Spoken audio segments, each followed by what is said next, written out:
sewage discharges, hence our reduction plan and all the targets we're setting the water companies. So we will do it. Speaker, the Minister will be aware that 2 or 3 weeks ago there was a very well publicised spillage at the beach at St Agnes in Cornwall, where a large volume of brown material was expelled into the river.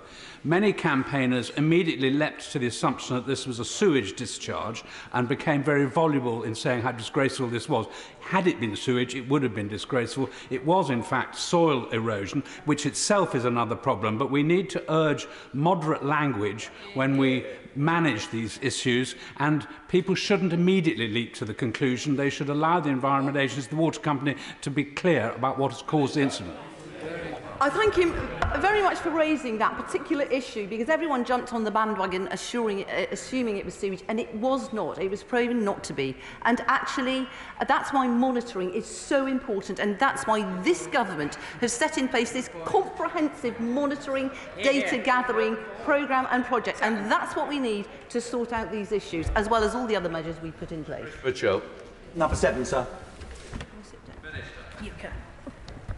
Thank you very much, Mr. Speaker. I've recently met with both the Chair, Marion Spain, and the Chief Executive, Tony Juniper, of Natural England.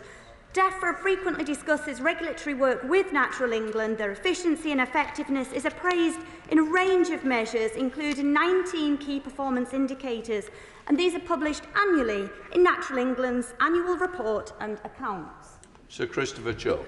Mr. Speaker, I'm grateful to my honourable friend for that response. When she next meets Natural England, will she tell them to stop exploiting the insufficient information loophole, which prevents them having to respond within 21 days to planning applications as a statutory consultee?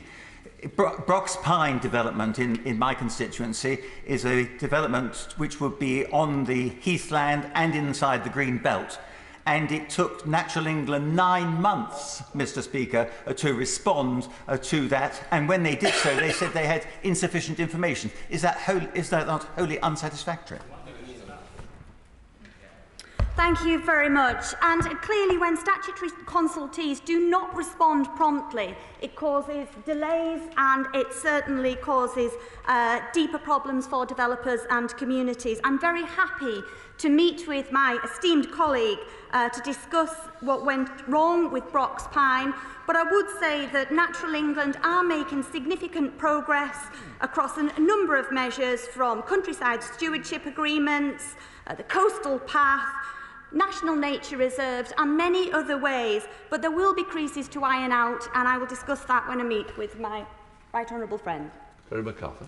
Thank you, Mr. Speaker. I met with the Chair of Natural England yesterday. I think they're doing excellent work. Can the Minister say a bit more about what she sees as their role in terms of nature-based solutions to tackle climate change? Certainly, Mr. Speaker. Natural England are a vital organisation that I work with closely to ensure that we will meet our environmental targets set out in the world-leading Environment Act, and whether it's working with farmers, local communities, environmental organisations, Natural England are at the heart of everything we are doing. Marshall de Cotto. Number 8, Mr. Speaker. Thank you, Mr. Speaker. The government already has existing legal targets driving ambitious action on air and water quality, and she'll be aware that on the Environment Act that was passed last year on the face of the bill, so it's in primary legislation already, is about biodiversity. Mr. Speaker, I was disappointed, frankly, when I became Secretary of State to discover that we weren't in a place to publish these targets, but we are now working at pace on building on the work of my predecessors, and indeed for the Environmental Implementation Plan as well.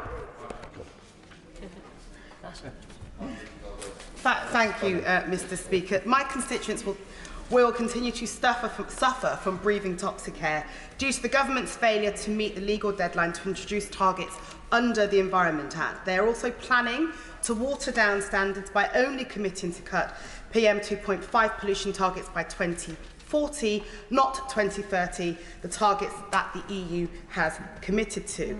Reneging on yet another pledge not to water down standards post-Brexit. So will the Secretary of State provide a new date for the publication of environment targets and commit to a 2030 target?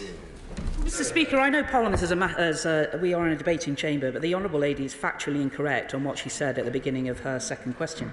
So I think it's important to say there's already existing legislation in place. We're actually seeing air quality improving right across the country. And indeed, I'll remind her in her particular constituency, of course, it is the Mayor of London who should be driving the improvements in air quality. He has all the powers at his disposal to do so, and it's up to him to deliver. We now come to the Shadow Secretary of State, Jim McMahon. Thank you, Mr. Speaker. Can I welcome the new Secretary of State to her post? The Environment Secretary has been in post now for 3 weeks, but the crisis of raw sewage turning England into an open sewer can be traced back to her time as Environment Minister.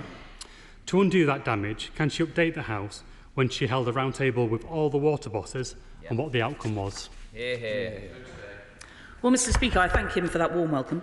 It is great to be back in DEFRA, a department in which I served for 3 years, and I'm pleased to be there. Now, let's be candid about this, Mr. Speaker. We have seen some really difficult situations with water companies. My honourable friend is already on the case in that regard. I haven't yet prioritised specifically the water companies because other ministers are doing so, and I'm prioritising the work that I'm doing in order to achieve the environmental targets, in order to satisfy the legislation set out by Parliament, but also the preparation that we are doing for the Montreal Conference. So my honourable friend has already set out to the House this morning some of the work that was already underway and that we are taking very proactive action in regards to sewage spillage. Jim McMahon. Thank you, Mr. Speaker. Her predecessor might have only been in office for just over a month, but even he met the water bosses for a round table in the first day in office. So why, on one of the biggest scandals in her department, hasn't she seen it as a priority? Mr. Speaker, moving on.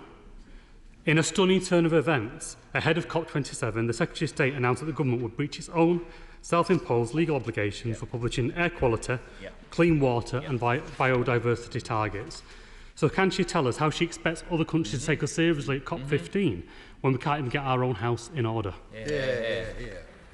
Well, Mr. Speaker, I was at the last CBD 14 in Sharm el-Sheikh. I just got home this morning from Sharm, again, from the climate COP, to come back in time for orals today. And I can assure him that we are continuing to work with countries around the world to make sure that our outcomes in Montreal are as ambitious as they can be, including signing people up to the 30 by 30 coalition and indeed the 10-point plan for biodiversity financing. I can assure the honourable gentleman that I will be the Environment Act and the subsequent targets from that we need to put into legislation. We are working at pace from the department, and I hope to update the House in the near future. Petrol. Number 9, please, Mr. Speaker. Thank you, Mr. Speaker. So the government is providing £32.7 million a year to enable all 4 fishing administrations to deliver funding schemes to support the seafood sector, such as the Fisheries and Seafood Scheme in England. In addition to that, there's £100 million is being provided through the UK Seafood Fund to support the long-term future and sustainability of the industry, helping bring economic growth to coastal communities and supporting levelling up. Thank you, Mr. Speaker. I'm grateful to my right honourable friend for that answer. I draw attention to my role chairing Reef, a community interest company promoting the fishing industry in East Anglia. It's welcome that Policy Lab from the Cabinet Office are engaging with local fishermen in producing the Bass Fisheries Management Plan, and a Reef director recently attended a workshop in Lowestoft. Can my right honourable friend confirm that he is also liaising with the Department for International Trade to confirm that the management plan accords with the Trade and Cooperation Agreement and will also apply to EU vessels? Well, I pay tribute to my old friend for his tenacious campaigning on this topic. And the Bass Fisheries Management Plan will manage bass fishing in England and Wales. We're delivering on our commitments in the Fisheries Act 2020. The Fisheries Management Plan will apply to all vessels fishing in these waters, and the Fisheries Act 2020 requires consultation with all interested persons. So our fisheries management plans will comply with the UK's international obligations, including the Trade and Cooperation Agreement. We now come to topicals with Elliot Colburn. Topical number 1, Mr. Speaker. Thank you, Mr. Speaker. And I start by paying tribute to the previous ministerial team my right honourable friend for North East Hampshire and indeed for North Cornwall on the work that they did while they were ministers in DEFRA. Mr Speaker, I have just returned from my fourth climate COP, the UN Climate Conference in Egypt, where I held productive bilateral meetings with a range of counterparts from India to Japan. Yesterday I was delighted to announce a new big nature impact fund for our country of £30 million as a seed investment to bring in other private investment that will help us plant more woodland, restore precious peatland and create new habitats, as well as bringing green jobs to our communities. Mr Speaker, we should be proud of what we are achieving and indeed the work that we are doing to unlock financing around the world, but it's truly critical that we have a great global effort so that as we head into the final negotiations ahead of CBD COP15 in Montreal next month, we come together to make sure we have ambitions for the future of our planet. Thank you, Mr Speaker. Carshalton and Wallington residents warned the Lib Dem-run council that the incinerator they campaigned for in Beddington would one day want to increase their capacity, and sadly they've been proven right because they're now seeking to burn more. Now, I know the waste minimisation strategy calls for the phasing out of incineration, so does my right honourable friend agree with me that residents should get involved in the Environment Agency consultation to say they do not want to see this increase? Well, Mr Speaker, it will be no surprise to anyone in this House that Liberal Democrats often say one thing to get elected and then do the exact opposite. However, Mr Speaker, we should be aware that generating energy from waste should not compete with greater waste prevention, reuse or recycling. Consideration must be given to the government's strategic ambition to minimise waste and our soon-to-be-published residual waste reduction target, and I agree with him that his residents should respond to the consultation in full force. Yasmin Qureshi. Thank you. Since the Boxing Day floods in 2015, my residents on Riverside Drive have been living in fear. They recently found out that the works would be further delayed until 2026, 11 years after the first floods. Moreover, a nearby floor basin project has increased the volume of water in their part of the River Irville, meaning that the river now rises at a faster rate than before, adding more stress on my residents. I have raised this issue many times in Parliament, and I've asked successive ministers to come and visit Bolton South East and see for themselves and speak to the residents. I'm asking the new Secretary of State if she could do the same as well. Well, Mr Speaker, I'm not committing to visiting her constituency, but I'm very aware and concerned about what she's just relayed. I've already asked for the Environment Agency to meet on literally a deep dive on the flooding budget. There is a frequently flooded fund which can support constituencies like hers, and we need to just make sure that we are delivering effective actions. Also, that goes for councils who need to make sure they have cleared the gullies so that we get the levels of surface water flooding that are there as well. Also. May I draw attention to my entry in the Register of Members' Interests. The packaging industry is ready to play its part in creating a world-class recycling system. An extended producer responsibility with a deposit return scheme and consistent household collections of waste will achieve that. But government responses to consultations on the latter two are still awaited. Now, given that businesses are expected to do their bit by starting to record complicated packaging data for EPR from 1st of January next year, that's just in 6 weeks' time, I wonder if the Secretary of State can say when the responses to those further schemes will be available. Well, following consultations on the two schemes he mentions, intensive work is going on in DEFRA because obviously, as he refers, these are complicated issues to make all the schemes link up. But I can assure him that we are aiming to publish our responses to the outstanding consultations by the end of this year. McCarthy. Mr Speaker, under the previous Prime Minister, it was reported that best and most versatile land would be recategorised to include Category 3B, with a view to blocking development, including solar power from this land. Is that still the government's intention? Mr Speaker, it's really important that we make the best use of our land to have that food security to which was referred to earlier. It's also important that when we're considering land use, the best place to put renewable energy, and by and large, I think most people in this country would agree, let's have good agricultural land for farming and let's use our brownfield sites for a lot of the other energy projects too. Andrew Jones. Mr Speaker, I was grateful to my honourable friend for her response to my German debate last week about our campaign on bathing water status for rivers, and specifically the River Nid in Knaresborough. Will she meet with me to discuss that campaign and the process for inland bathing water accreditation? Another meeting.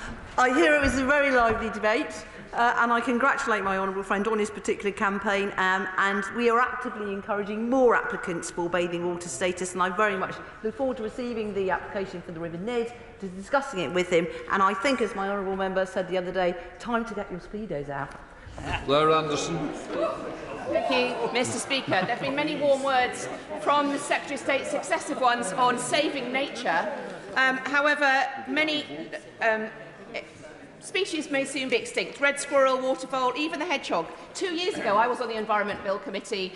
Much was made of new targets. The 31st of October date for those new targets was missed. Can the Secretary of State be clear today? What is the date for publishing those targets and getting action on saving nature? Mr. Speaker, I would like to reassure the honourable member that we remain absolutely committed to publishing our environmental targets, and I have been meeting with partners including farmers, environmental organisations and the people managing protected landscapes, because the most important thing, Mr. Speaker, is that we deliver on the outcomes clearly set out in our 25-year environment plan. Siobhan Bailey. Mr. Speaker, communities like the ones in tiny villages like Arlingham in my patch are desperately worried about proposals for large solar farms. This is a beautiful peninsula on the River Severn. I really welcome what my right honourable friend just said in relation to protecting agricultural land, but can she confirm that she's speaking across Cabinet colleagues so we can tighten up this policy and provide clarity? Because I'm not somebody that thinks these things should be banned, but we need to do better to give clarity to businesses and communities. Well, I thank my honourable friend for her question. She will be aware that planning policy obviously is a matter for the Department for Levelling Up Housing and Communities, and solar policy is a matter for BEIS, but she should be assured that my officials are working closely with those departments to ensure the right balance between boosting our food production and delivering our long-term energy security. Lucas. Mr. Speaker, can the Secretary of State guarantee that the outstanding statutory deadlines that we've spoken about on air and water and so forth will be published before COP15 so that we can lead by example? And if she can't guarantee that, does she agree that that bodes incredibly ill for the utterly misguided, reckless, retained EU law bill and the deadlines in that? If we can't meet these deadlines, how are we going to meet those? Mr. Speaker, I completely understand why members of the House are concerned that the government has not come forward with the secondary legislation set out in primary, and I've already expressed my disappointment. But I do want to assure the Honourable Lady we're working at pace to get these targets in place. I'm conscious that we are still working on certain aspects of that, but I really hope to try and get them done as quickly as possible. Minister Robert. May I thank my right honourable friend, the Fishing Minister, for so rapidly acceding to my committee's request to set up an independent panel to investigate the cause of the mass shellfish mortality off the North East coast last autumn. Can I ask him when he expects that panel to be established and when he might expect them to report with those findings? Well, obviously we want to set it up as soon as possible. We want them to assess all of the evidence that is available. I think all interested parties want to make sure that we can identify the challenge, and there's been a number of, can I use the term, red herrings that have been thrown into the mix. And I think establishing the true facts as rapidly as possible will be the ambition of this rapid inquiry. Mr. Oswald. Speaker. 80% of UK firms say they're struggling with trade with the EU because of Tory Brexit red tape. And Scots exports to the EU have been slashed 13%. The cost to households in Scotland averages £900 a year as a consequence of Brexit. Additional Brexit checks for meat exports are being imposed on the 14th of December. That's going to further hammer the agricultural sector. So I wonder, where is the promised Brexit dividend for farmers? Because so far, all they can see from the Tories are restrictions and red tape. I think, Mr. Speaker, the Honourable Lady will one day have to accept that the result of the referendum and that Brexit took place. We're embracing those opportunities in the department. We're doing trade deals around the world. We're promoting British products around the world, and we're very proud of what our British producers produce, and we should get on the front foot and big them up rather than be negative. Aaron Bell, final question. Thank you, Mr. Speaker. Could I welcome the Secretary of State to her place and hopefully welcome her soon to Newcastle-under-Lyme to see Wally's quarry for herself, as she knows it's been a major issue for my community, been blighting the community for some time. Although the odour is getting better, we still have no accountability. There are 2 investigations going on, criminal and regulatory. Does she agree with me that it's imperative that the Environment Agency bring those investigations to a conclusion as soon as possible so my constituents can have justice and accountability? I cannot comment on an ongoing investigation, as he knows, but I can confirm that the EA is continuing to work really closely to regulate this operator and to consider appropriate action in compliance with the enforcement and sanctions policy. And it does include ensuring the operator continues to implement all those 20 or more measures that were recommended. And indeed, I think he will agree, are really starting to have an effect. We now come to questions to the Church Commissioners, the Public Accounts Commission and the Speaker's Committee on the Electoral Commission. Owen Thompson. Question 1, Mr. Speaker. Thank you, Mr. Speaker. And with permission, Mr. Speaker, I will answer questions 1 and 4 together. The Commission will publish guidance for electoral administrators on implementation of the voter ID requirements in phases over the next 3 months. It was unable to publish detailed guidance before the introduction of secondary legislation, which has been subject to significant delays, but it is now before the House.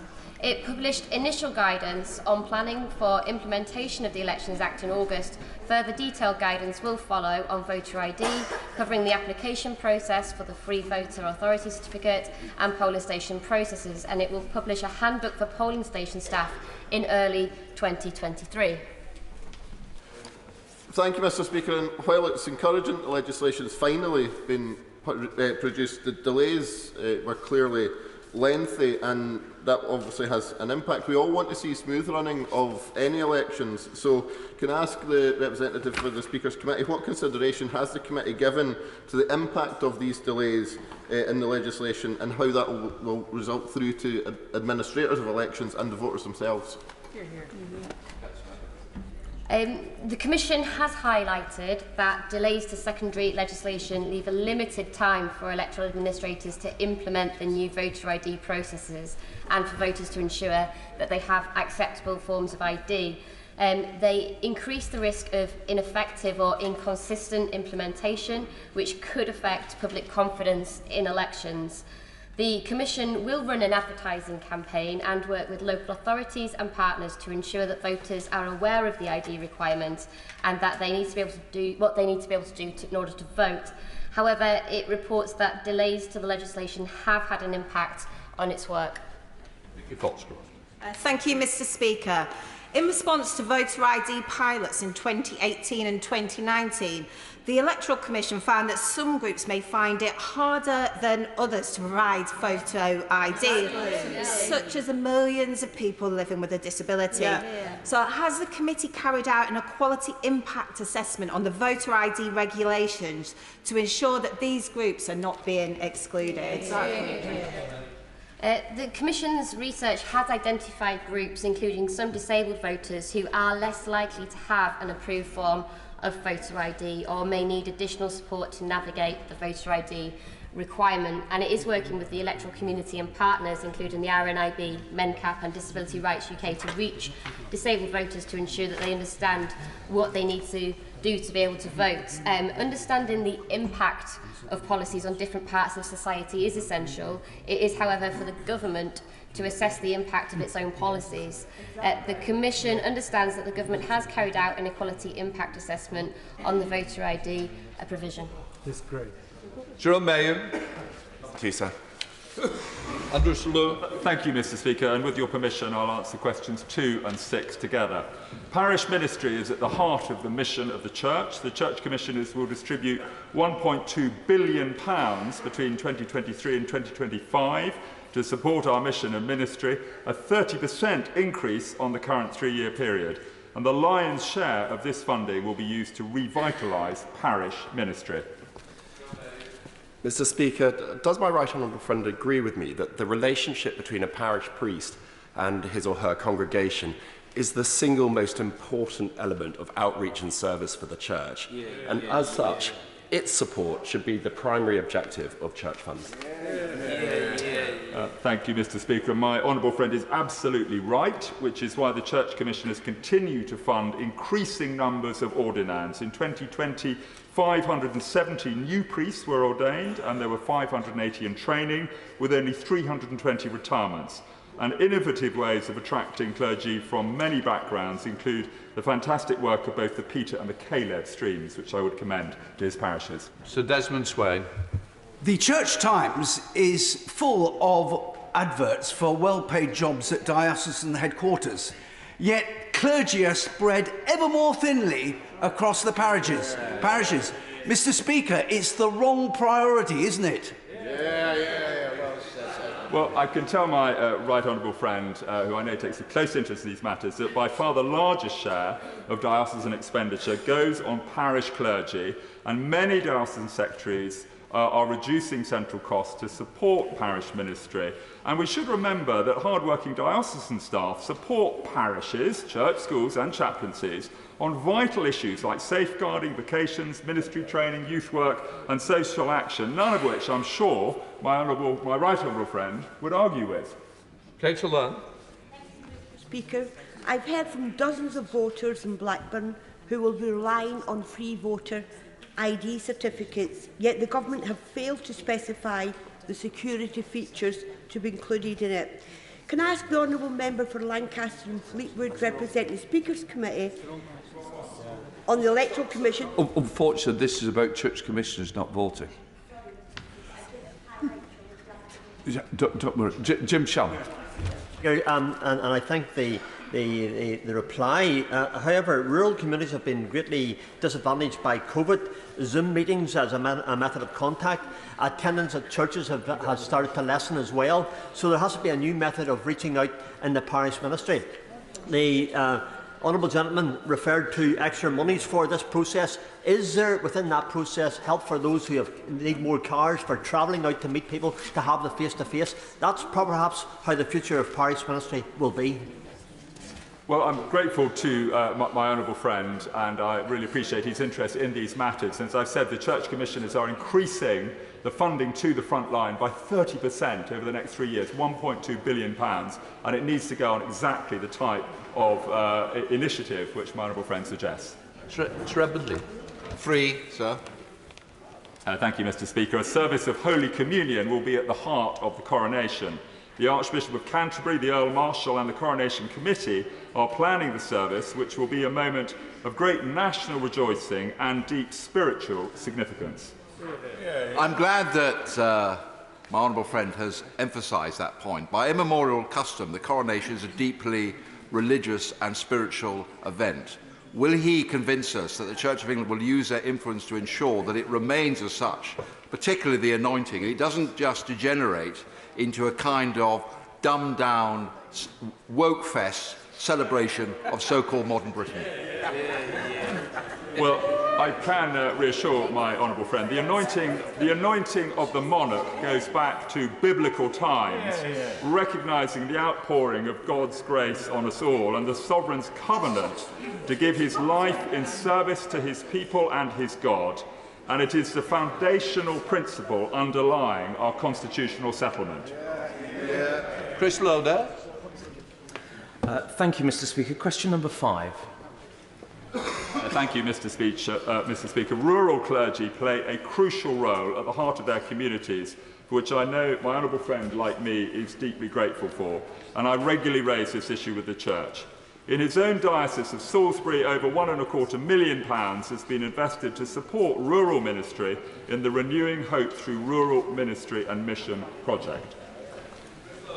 Thank you, Mr. Speaker. I'd just like to say to my honourable friend that we have a couple of vacancies in my benefice. I hope he'll feedback on that point. But I would be particularly interested to understand what proportion of stipendiary clergy is going to long-established small and rural parishes versus what proportion is going to more reserves churches, fresh expressions and other new or novel forms of church? Thank you, Mr. Speaker. I can tell my honourable friend that 24% of the population live in rural parishes and are supported by 38% of total stipendiary clergy. The figures he asked for are not held centrally as they're decided at diocesan level, But I would again commend to him the Caleb scheme, which often enables self-supporting clergy to serve in rural parishes, which many bishops are supportive of. Martin Vickers. Thank you, Mr. Speaker. I was speaking recently to a priest who serves a number of rural parishes in my constituency, and he was pointing out that church councils have been asked to, for their views on the vision for the future of the church. They feel they haven't got sufficient resources to do that. But if they look for guidance from the centre, they fear church closures will be the outcome. Could my honourable friend give additional support to parishes to plan for their future? Thank you, Mr. Speaker. The Church Commissioners are providing a 30% increase in funding over the next 3 years, but I do think it's important to remember that the Church Commissioners provide under 20% of the total funding of the Church, most of which does come from parish giving. So it is up to all of us, in a sense, to support our local churches and worshipping communities. Deirdre Brown. Question 7, Mr. Speaker. Cat Smith. The Commission's view is that digital imprints that the digital imprints requirements in the Elections Act will increase transparency by helping voters understand who is paying to target them online. It could provide further transparency if the requirement was extended to cover all digital material from unregistered campaigners, regardless of whether they paid to promote it. The Commission has said that other changes in the Act relating to non-party campaigners will bring limited additional transparency whilst increasing the complexity of the law. As currently drafted, the Online Safety Bill would introduce new freedom of speech protections for some campaigning content, but does not include any provisions that would directly affect the transparency of political campaign activities. Thanks, Mr. Speaker. Today, Open Democracy and Who Funds You released an audit showing the least transparently funded think tanks raised over £14 million in the past 2 years from mystery donors. These think tanks appear across the media like the BBC, have secured hundreds of meetings with ministers since 2012 and advised the likes of the former Prime Minister on policy choices subsequently proven disastrous. What steps is the committee taking to ensure their funding is transparent and accountable, and further, that foreign funding bodies are not able to commandeer our politics? Mr. Speaker, I've heard from dozens of voters in Blackburn.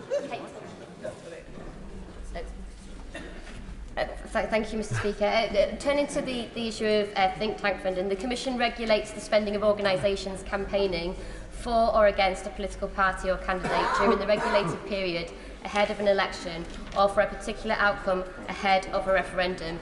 It also regulates donations to political parties and candidates. Unless an organisation is engaged in regulated campaigning activity, it will fall outside the Commission's area of responsibility. The Commission does not have a role in regulating the spending on political activity more generally. On the issue of foreign money, the Commission is committed to ensuring political funding is transparent and to preventing unlawful foreign money from entering UK politics. It continues to recommend changes to the law to ensure voters can have greater confidence in political finance in the UK. This includes duties on parties for enhanced due diligence and risk assessments of donations and a requirement for companies to have made enough money in the UK to fund any donations. Thank you, Mr. Speaker.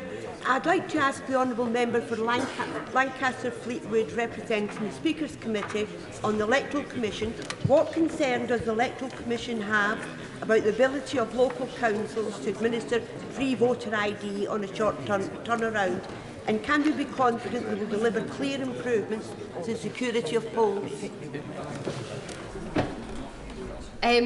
There is a long-standing understanding between government and the electoral administrators that legislation on elections should be clear at least 6 months before it must be implemented.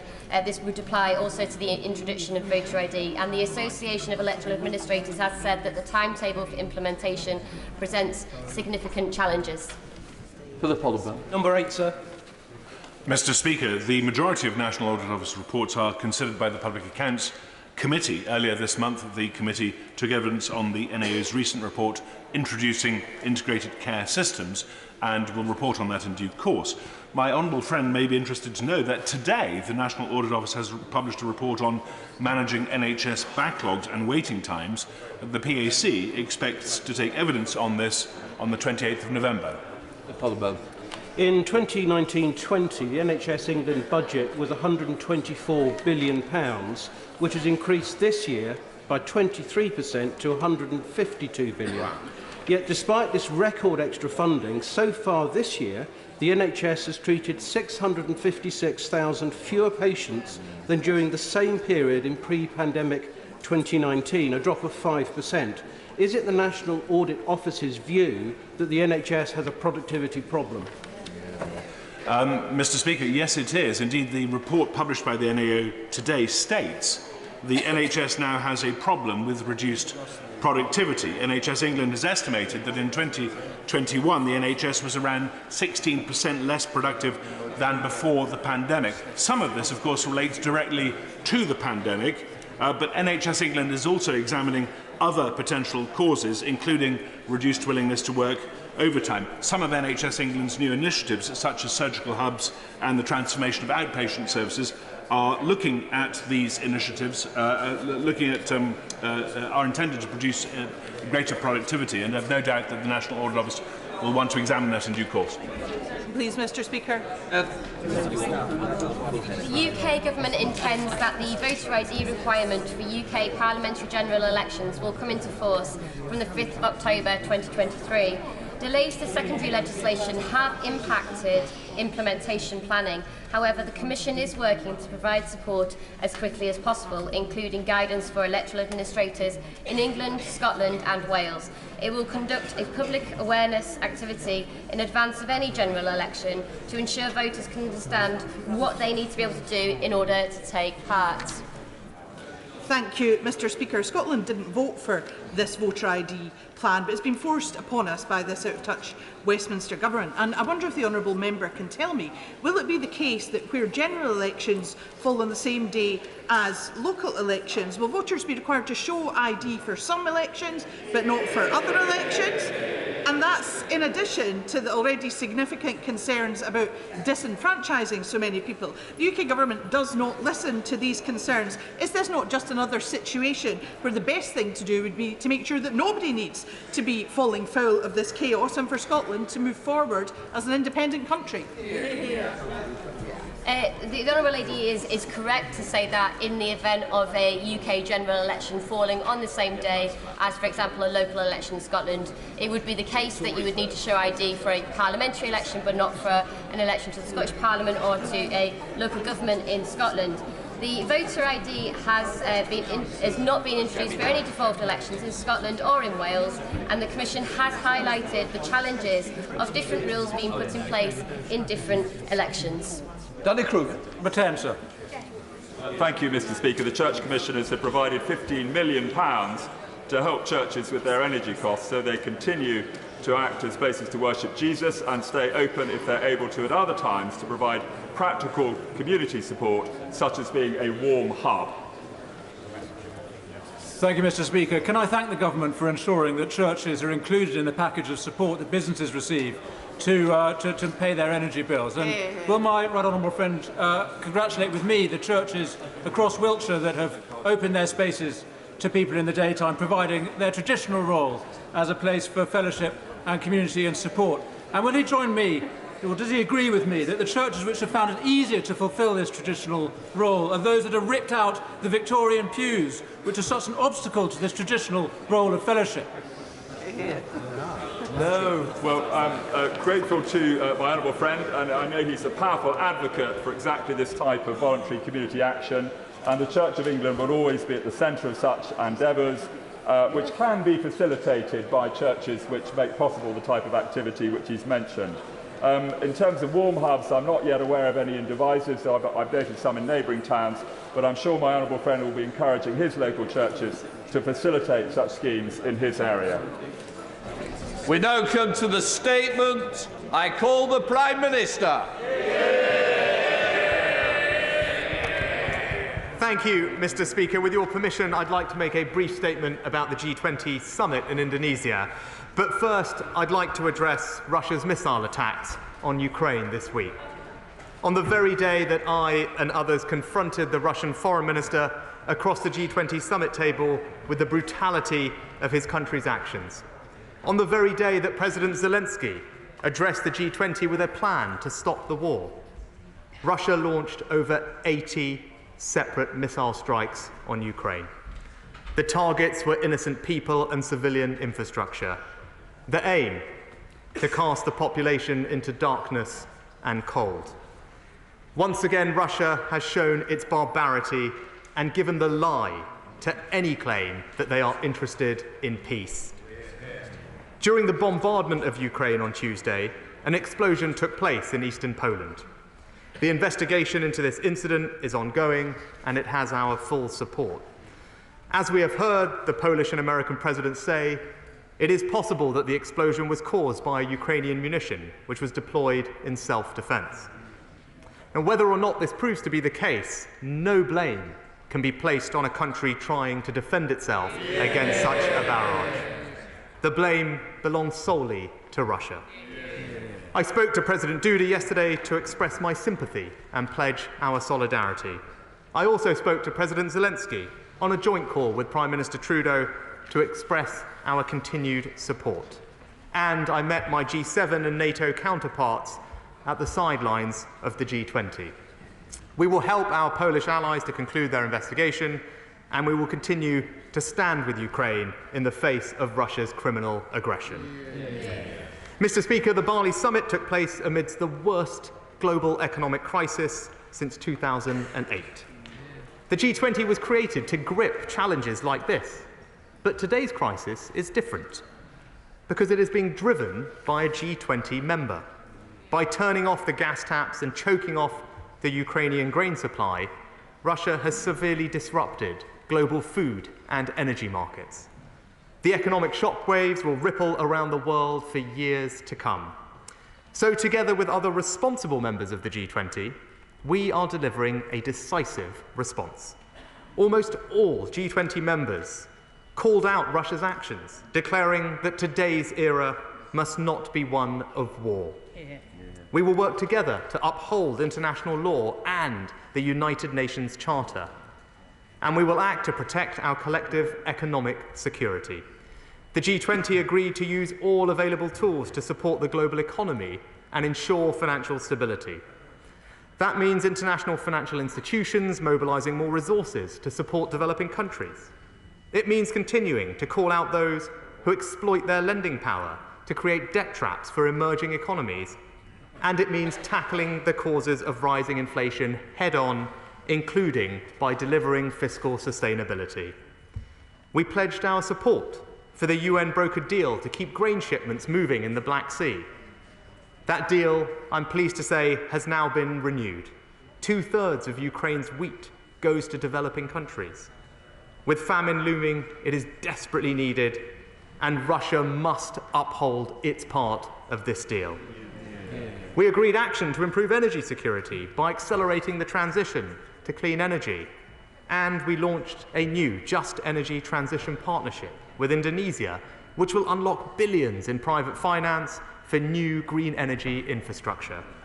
And finally, we committed to maintain free markets, free trade, and to reform the World Trade Organization. Mr. Speaker, yesterday I held my first meeting with President Biden. We pledged to redouble our support for Ukraine and to continue deepening our cooperation, including on energy security and managing the challenges posed by China. I met Prime Minister Modi, where we reviewed progress on our forthcoming FTA. I discussed our extension to the CPTPP with the Prime Ministers of Japan, Canada, and Australia, and I met with almost every other leader at the summit, with the exception of Russia. In each of these discussions, there was a shared determination to restore stability, deliver long-term growth, and drive a better future. One where no single country has the power to hold us back. In just a few moments, my right honourable friend, the Chancellor, will build on these international foundations when he sets out the autumn statement, putting our economy back onto a positive trajectory and restoring our fiscal sustainability. Mr. Speaker, by being strong abroad, we strengthen our resilience at home. So we will continue to support Ukraine. We will continue to stand up for the rule of law and the fundamental principles of sovereignty and self-determination. And we will build a global economy that is more secure, more stable and more resilient. Because this is what the gravity of the moment demands. And this is how we will ensure that our country emerges from this crisis stronger than it was before. And I commend this statement to the House. I now call the Leader of the Opposition, Keir Starmer. Thank you, Mr. Speaker. I'd like to thank the Prime Minister for an advance copy of his statement. What should have been a summit focused on global economic recovery and delivering clear commitments on climate change was sadly overshadowed by the unjustifiable actions of Russia and their illegal war in Ukraine. Civilian infrastructure targeted across Ukraine and a war of aggression rumbling on as world leaders tried to reach agreement. Whatever the outcome of the investigation into the missile incident in Poland, it is a stark reminder of the danger Russia's unjustifiable war has brought to the border of our NATO allies. We must remain vigilant and united in our opposition to this pointless and brutal conflict. And as I've said many times from this dispatch box, and to the Prime Minister personally, whatever other differences we may have across this House, and there are many, when it comes to the defence of Ukraine, we stand as one. And on behalf of members on this side of the House, well, across the House, I want to send condolences to those killed in Poland. Poland's measured reaction to the incident and the calm heads that have prevailed over the past 2 days is welcome. I listened carefully to what the Prime Minister said about this and agree with him that no country can be blamed for defending itself. We do need to get to the bottom of this, and obviously the investigation is ongoing, but can I ask the Prime Minister when he expects those investigations to be finalised? Russia is losing this war, so I welcome the G20's communiqué, which set out that most members strongly condemn the war in Ukraine. And I ask the Prime Minister, has further support for Ukraine been discussed amongst Western allies? And what efforts are taking place to open a diplomatic roadmap to rid Ukraine of Russian troops and bring an end to the conflict?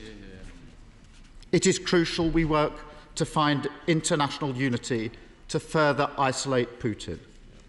That will include working with China. We do not underestimate the challenges China poses to global security. And we must defend the human rights of the Uyghur and democracy in Hong Kong. But our approach must be measured, and it is in our interest to work with China on the climate crisis, trade, and most importantly, isolating Putin. I was glad to see constructive dialogue on these issues between President Biden and President Xi. And I'd like to ask the Prime Minister if he believes this summit marks a change in Western-China relations, and whether his government is now taking a different approach from his predecessor to British-China relations. Mr. Speaker, after a decade of low growth in this country, it's crucial we open new trade opportunities. Prime Minister has said he met Prime Minister Modi, where a future UK-India trade deal was discussed. This deal has previously been put in doubt by his Home Secretary, indicating she would not support it. Labour does support a trade deal with India. We believe this can bring new opportunities to promote and create new jobs here in Britain. So can he tell us when he now expects this deal to be completed, and if measures on visas will be included in the overall deal? And, if so, can he guarantee his whole cabinet will actually support it? Can he also tell us whether in his meeting with President Biden the UK-US trade deal was discussed? Or can we assume that this deal now has no prospect of being delivered any time soon? Lastly, Mr. Speaker, can I ask the Prime Minister whether the Northern Ireland Protocol was raised by either US or EU colleagues? Failure to make progress is hurting British research, development and trade, all at a time when we need to remove barriers for British business. Fixing this issue could lead to a better relationship with our biggest trading partners, an opportunity for our scientists and our exporters, an end to the past 2 years of unnecessary fights and division. So when is he going to deliver? Mr. Speaker, our international alliances have never been so crucial for global stability and our own stability. We on this side of the House know that standing up to Russia's aggression will require further sacrifice. But we must make those sacrifices because taking no action is not an option. The message from all of us must be clear. Ukraine will win and Putin will lose. Democracy and liberty will defeat imperialism again. Thank you, Mr. Speaker. Well, Mr. Speaker, can I start by thanking the right honourable gentleman for his words about the situation in Ukraine and Russia, and for his condemnation of the Russian aggression and steadfast support for the government and indeed this whole House's position on Ukraine. He's right to ask about the further support that we'll be providing. He'll know that we have provided £1.5 billion in economic and humanitarian support to Ukraine, alongside obviously the military assistance. We are hosting a reconstruction conference in the UK next year, and there's an ongoing dialogue about what further support that the Ukrainian government needs from us and others. In the short term, we are in the process of providing 25,000 pieces of winter equipment for the brave Ukrainian soldiers, but also funding to help restore some of the damage done to their energy infrastructure, which I know has been warmly welcomed by President Zelensky. Just to briefly turn to some of his other questions, on China, I very much supported President Biden in his meeting with President Xi. The President and I discussed that meeting at length. I believe that our approach to China is aligned entirely with that of the US and indeed our other allies like Canada and Australia. Of course, China poses significant challenges to our values, our interests, and indeed our economic security. It's right that we take the steps necessary to defend ourselves against them, but it is also right to engage in dialogue where that can make a difference on solving some of the pressing global challenges that we all collectively face. He asked about the Northern Ireland. I have discussed this issue with both my European counterparts and indeed the President in various meetings, not just at the G20. I remain committed to finding a solution to the challenges posed by the protocol. It is clearly having an impact on families and businesses on the ground in Northern Ireland. The people of Northern Ireland deserve to have a functioning executive, particularly at a time like this, and it's something that I will devote my energies to bringing about. And I've had so far very constructive relationships with both the President and our European counterparts, including the Taoiseach last week on this particular issue. On trade, I think the broad overarching comment I would make to him is, when it comes to trade deals, whoever they may be with, what I won't do is sacrifice quality for speed. I think it is important. I think it is important that we take the time. It is important that we take the time to get trade deals right. Of course, this government believes wholeheartedly in the power and the benefits of free trade. It's something that we will champion around the world. With regard, I did discuss the free trade agreement with India, and both the Prime Minister and I committed our teams to working as quickly as we can to see if we can bring a successful conclusion to those negotiations. With regard to the US, their priorities are in lots of different areas, but with regard to trade, what we are doing, and the President and I discussed this, we are deepening our economic relationship. The United States is already our single largest trading partner. We're doing more with individual states to broaden our trade relationships, and we've seen recent action on tariffs with regard to steel, aluminium and agricultural exports, all of which is good for the UK economy. And of course, we are in the process of some exciting conversations about joining CPTPP. That is real evidence of our country's commitment to the Indo-Pacific region. Is something that is supported by the Prime Ministers of Canada, Australia and Japan, and hopefully we can bring those negotiations to conclusion in the near future. And lastly, Mr. Speaker, I just say that my reflections on the summit and indeed on attending COP are that the United Kingdom is at its best when we are an engaged and active member of the global community, where we are standing up for our values, where we are defending our interests, but also spreading prosperity and alleviating poverty and suffering. I'm pleased to have had conversations with so many leaders over the past couple of days. It confirms to me that they very much welcome the UK's support in achieving all of those objectives, and that's what this government will set about doing. Chair of the Select Committee, Alicia Kearns. Dialogue is never weakness. So will my right honourable friend tell us when he intends to reschedule his meeting with Xi Jinping? Because this is not an endorsement of the Chinese Communist Party, but an opportunity to set forward our red lines, particularly on the hostile actions we've seen on UK soil in the last month. But we do also need to see shortly a strategy from the Prime Minister on China. Will he also inform the House what progress is made at the G20 on isolating Russia, with India and other nations who are not as aligned with us on Ukraine, because they are key to global stability and also to ending bloodshed? Well, I thank the Chair of the Foreign Affairs Select Committee for her excellent question. She's absolutely right about the importance of dialogue. She would have heard what I said to the Leader of the Opposition. We are in the process of refreshing our integrated review, and no doubt our approach to China will be a part of that. But in the meantime, she's right that dialogue also offers the opportunity for us to raise issues of concern, defending our values and interests, particularly with regard to areas like Hong Kong, which we will continue to do as the opportunity arises. She's also right to point out the position of those non-aligned countries. I think we should all take enormous comfort from the fact that the G20 communique was actually agreed. It was substantive, comprehensive, and contained strong language of condemnation about Russia's aggression. That was by no means assured just a week or so ago, and I think speaks to the feeling in the international community, something that I saw across the G20 table, as many, if not all, almost all countries took the opportunity to say something about Russia's actions and join us in condemning it. But there is always work to do, and we will continue to have that dialogue with those partners. We now come to the Leader of the SNP, Ian Blackford. Thank you, Mr. Speaker, and let me thank the Prime Minister for advance sight of his statement. Mr. Speaker, with the Russian military continuing to fire deadly missiles at civilians right across Ukraine, I sincerely hope that Putin's foreign minister was made to feel the justified anger and disgust by those attending the G20. And with that in mind, can I begin by asking the Prime Minister what progress has been made at these summits to further isolate Putin's regime on the international stage? The whole world must stand together on Russian sanctions, and we must make sure that those responsible for crimes against humanity face justice.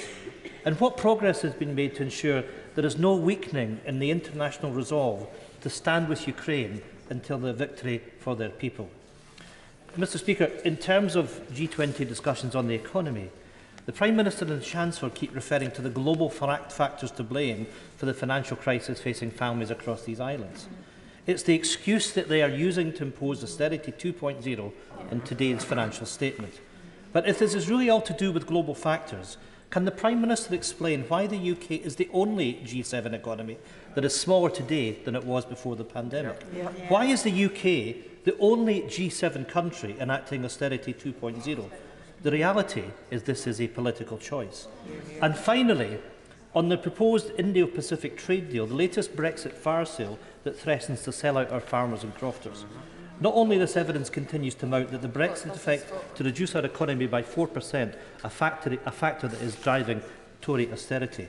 Just week we heard from the former DEFRA Secretary who retrospectively ripped apart the trade deal with Australia and the damaging impact it will have on our agri-food sector. A deal, I would remind the opposite benches, endorsed by every single Conservative MP. So can the Prime Minister explain to Scotland's food and farming industries why he is so committed to pursuing yet another Brexit deal which will deliver a hammer blow to their businesses? Mr. Speaker, I welcome the honourable gentleman's comments about Russia and Ukraine. Thank him for those. He should be reassured that the Russian Foreign Minister felt, I think, the full assault of allies, including the United Kingdom, in Putin's absence, of the absolute outrage that the international community feels at what is happening, and that will continue to do so when Russia attend these fora. With regard to farming, look, this government is an absolute champion of British farming and farmers. It will remain the case, and it will continue.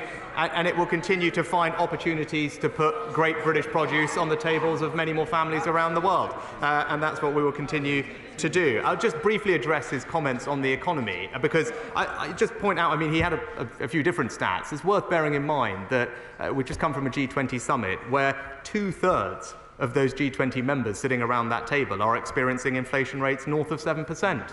The IMF predicts that 1/3 of the world's economy is already or will shortly be in recession. And if he took the time to read the G20 communique, he will see that actually the global picture is very clear. Countries around the world are grappling with high energy prices, high food prices, and rising interest rates. And indeed, many countries around the world, like us, have committed, as does the international community, to ensuring fiscal sustainability as a path to improving those. That is absolutely the challenge that we confront. It's absolutely the challenge that the Chancellor will meet head-on, and we will make those decisions with fairness and with compassion.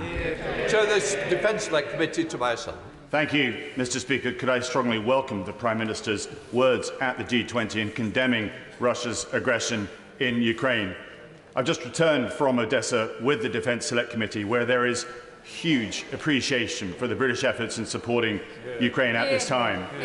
But just 1/5 of those grain ships are able to get out compared with prior to the war. And with Russia's maritime force severely diminished, Odessa is calling out for a new, more efficient grain deal. Would the Prime Minister agree to meet with me to look at securing a UN General Assembly resolution bypassing the Security Council, which would grant Odessa humanitarian safe haven status and the formation of a UN-led maritime force so those vital grain ships can be escorted safely out of Odessa? Well, my honourable friend is right to highlight the importance of the grain shipments through Odessa. I'm very pleased that after concerted effort on our part and other allies with the United Nations Secretary-General, the grain deal has indeed been extended, which was in some doubt just days ago. I think that demonstrates the pressure that was put on Russia by the international community. He knows the importance of the free flow of both food and fertilisers to the developing world through those ships. I'd be delighted to meet with him to see what more we could do, but I think for now we should be very pleased that the grain deal is being extended. It's already seeing a decline in wheat prices, and that will bring some alleviation to the food inflation that we're seeing, particularly in the African continent. Chris Brown. Mr. Speaker, Putin's aggression was allowed to prosper for too long, ever since 2008, you could argue, so I completely support what the Prime Minister has said and done in supporting Ukraine against the barbarism of the Russian Federation. But just on China, can I ask him, I understand the realpolitik of this last week, but the concentration camps in the Xinjiang province continue, as does the genocide, and the suppression of human rights in Hong Kong continues. So can I just ask him to do one thing which the United States of America has already done, which is sanction Carrie Lam? Madam Deputy Speaker, I'm pleased that the United Kingdom has led efforts to hold China to account, including imposing sanctions on senior Chinese officials and mobilising international support to hold China to account at the United Nations. And as we heard previously, we will use dialogue as an opportunity to raise the concerns we have on Xinjiang and other human rights abuses as we see them. John Barron. Thank you, Madam Deputy Speaker. I commend the Prime Minister for the leadership this country is providing across a range of issues, including Russia. As to our ascension to the CPTPP, does he share my enthusiasm and optimism, given that this is a trading bloc that represents nearly 15% of the world's GDP, and it offers so many opportunities for so many export industries, including the Scotch industry, which tariffs would fall from 100% in many cases to 0. I'm sure that is something even the SNP could raise a glass to when we join. Well, my honourable friend puts it very, very well. And he's right about the importance of CPTPP. Not only the very significant economic benefits that he mentions, but also the strategic benefits about the United Kingdom being an engaged member of the Indo-Pacific community. As I said, I discussed with the Prime Ministers of Australia, Japan and Canada. There's incredible excitement about us joining, and we'll continue to conclude those negotiations as quickly as possible. Liam Byrne. Thank you, Madam Deputy Speaker. The Prime Minister will know that the last G20 agreed to on-lend $100 billion of IMF special drawing rights to help tackle the crisis of food fragility and climate finance in the Global South. To date, we have only agreed to share much less of our entitlement than both France and China. The crisis is now. Will the Prime Minister look again at how we can increase our on-lending to this multilateral effort, not least to make good for the appalling decision to slash our aid budget? So, Madam Deputy Speaker, I was pleased as Chancellor to actually usher through the special drawing rights allocation at the IMF, which is providing enormous relief to countries around the world. I met with the Managing Director of the IMF to discuss how we can do more. But remember, the SDR allocation is just one part of our efforts to support people around the world. Also recently pleased to announce a £1 billion commitment to the Global Fund, something that was warmly welcomed, especially by countries in Africa. Yeah. Geoffrey Clifton-Brown. The Prime Minister to be congratulated on such successful talks with so many leaders around the world, in particular with President Modi. Could he update the House on other matters other than trade he discussed? For example, the granting of visas for highly skilled people to fill those needs in this country, possibly on environment, but above all on the issue raised by the Foreign Affairs Committee, India's stance to supporting Ukraine as the world's biggest democracy. My honourable friend is absolutely right. Our relationship and partnership with India goes so much more broadly than just the trading relationship. Actually, I was pleased to discuss increasing our security cooperation with India, work that began before my tenure, but we're keen to carry on. And also we made an announcement on a mobility scheme for young people, both from India to come here and for Brits to go there. It's a sign of what is possible, and I think those types of exchanges are both positive for countries involved and for the young people who will benefit from them.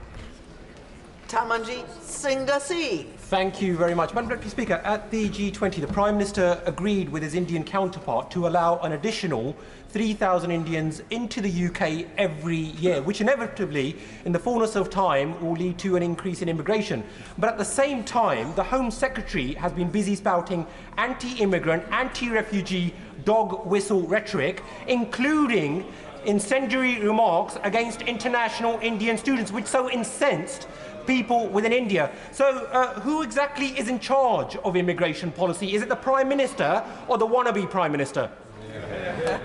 Madam Deputy Speaker, I'm disappointed with the honourable gentleman's comments, because I know he doesn't believe that. I think he can actually take comfort from the announcement that we just made, which is good also for Indian students as well as it is for British students to be able to go back and forth. That is a good thing. And what the Home Secretary is rightly focused on, and nothing dog whistle about it, is clamping down on illegal migration. That's something that the British people rightly expect and demand, and it's something that the Home Secretary and this government will deliver. Michael Fabian. Thank you, Madam Deputy Speaker. The Leader of the Opposition said correctly, Russia is losing this war. And like a wounded animal, it is lashing out, using weapons now, we believe, from Iran and also from North Korea. Was any consideration given to additional sanctions on those two countries, and also possibly excluding Russia from membership of the G20? I say to my honourable friend, the G20 is not like the G7. It's a broader grouping of countries that works by consensus, so it is not possible to expel Russia in the same way. But what he will take comfort from is that we use the opportunity to unequivocally condemn Russia's actions. With regard to sanctions on Iran and others, he will know or may be aware that we have recently imposed new sanctions on Iran, but related specifically to their treatment of protesters in the recent demonstrations. It's the right thing to do. The behaviour of the Iranian regime is not acceptable, and we should hold them to account for it. Hilary Benn. Thank you very much indeed, Madam Deputy Speaker. Facing the worst drought in 40 years, tens of millions of people in East Africa are going hungry. Children are dying today of malnutrition, and the United Nations expects a famine to be declared before the end of the year. While recognising the humanitarian aid that the UK has already given, does the Prime Minister recognise that the international community now needs to do more to save lives and not wait for that formal declaration of famine? Well, Madam Deputy Speaker, the UK is already tackling this issue head-on. At UNGA, we announced funding in particular for famine support in Somalia, and our work on helping to secure an extension to the Black Sea Grain Initiative will make an enormous difference to the people that he rightly cares about, as do I. But I'd also let him know that countries in Africa were very pleased by our commitment to the Global Fund, because they know that will also help alleviate some of the difficulties that they're facing. Siobhan Bailey. Deputy Speaker, multinationalism has never been more important given current global pressures and threats, not least in protecting the people of Ukraine. But despite Twitter mainly having a meltdown over flowery shirts, as this was his first G20 as Prime Minister, can my right honourable friend tell us how useful he found the meeting for relationship building and consolidating joint international working? Well, I could say to my honourable friend, of course these summits are helpful in coordinating global action on tackling challenges like inflation or indeed supporting Ukraine. But it's also helpful in building those relationships with foreign leaders that can deliver tangible benefit for people here at home. Most recently, we've seen that given the dialogue we are now having with President Macron, the French, that's led to a new deal to help us tackle illegal migration. That's an example of why these dialogues and summits matter, but it's delivering real change for people here at home. Ben Bradshaw. Thank you, Madam Deputy Speaker. And further to his replies about our relationship with India, why are Britons alone in Europe currently excluded from the Indian e-visa scheme, which is doing more damage to our hard-pressed travel and tourism sector and extreme inconvenience for British families who want to visit relatives in India in the months to come? Did his discussions with Prime Minister Modi give him any hope that this ban might be lifted any time soon? I can tell my honourable friend it is something that we discussed and raised. Of course, I would like to see the United Kingdom included on the e-visa scheme, and he can rest assured that we'll continue to raise it with our Indian counterparts. Shaleshwara. Speaker, would my right honourable friend confirm that in his conversations with President Biden of the US and his counterparts in the EU, he has made it absolutely clear the UK's intention to preserve the integrity of the Good Friday Agreement? And would he also confirm that in so doing, it is not unreasonable for the UK, an independent and sovereign nation, to be able to maintain its own economic integrity? I can give my right honourable friend that assurance. Of course, the territorial integrity of the United Kingdom is important and must be preserved, and that is under some stress, as we have seen in Northern Ireland, that he knows very well from his previous role. And he has my commitment to the Good Friday Agreement, something that I discussed not only with our European counterparts, but also the President. We remain committed to delivering all strands of that agreement, and that's what I will work tirelessly to do. Patrick Grady. Speaker, were there any discussions at the G20 about the situation in Iran? I've heard from a lot of constituents who want to express their solidarity with the protesters and their outrage at the way the regime is cracking down on them. So what steps can the G20 take to support progress towards stability and democracy in Iran? Well, the protests send a clear message that the Iranian people are not satisfied with the path that their government has taken. As I was mentioning, we have now sanctioned 24 extra people, both political and security officials, for their role in the crackdown on protesters. And my right honourable friend, the Foreign Secretary, recently summoned Iran's most senior diplomat in the UK to make clear that we do not tolerate threats to life and intimidation of any kind. Sir Christopher Chu. Madam Deputy Speaker, does my right honourable friend agree that Putin was emboldened to attack Ukraine by the continuous appeasement of Western democracies over many years? And why does he not think that a similar appeasement of the Chinese dictatorship will not result in a similar disaster? So I just say to my honourable friend that our approach to China is in complete alignment with the United States, with Canada, on Australia. It is one that is absolutely clear-eyed about the challenges that China poses to our values and to our interests and to our economic security, and that's why it's right that we take robust action to defend ourselves against that, as we saw just yesterday with the decision on Chinese investment in a sensitive industry in this country. Dame Diana Johnson. Thank you, Madam Deputy Speaker. One of the key global challenges facing the G20 is migration and refugees. And I know this country has a proud history of fulfilling our international obligations to the most vulnerable, including children. So could the Prime Minister just confirm that no unaccompanied asylum-seeking children under the age of 8 are currently being held at Manston? And if he doesn't know the answer, could he write to me as a matter of urgency? Thank you. I'd be happy to write to the right honourable lady. She'll know well that we have different processes and procedures in place for unaccompanied asylum-seeking children to make sure that they get extra safeguarding protection as they rightly are due, and I will get back to her with an update on where we are. Robbie Moore. Thank you, Madam Deputy Speaker. Russian attacks on Ukrainian energy infrastructure in recent weeks just show the full extent of Putin's complete desperation. So can the Prime Minister confirm that the UK is providing Ukraine with the energy equipment and the support that they need to help repair their infrastructure so that they can keep their lights on and their heat coming in the months ahead?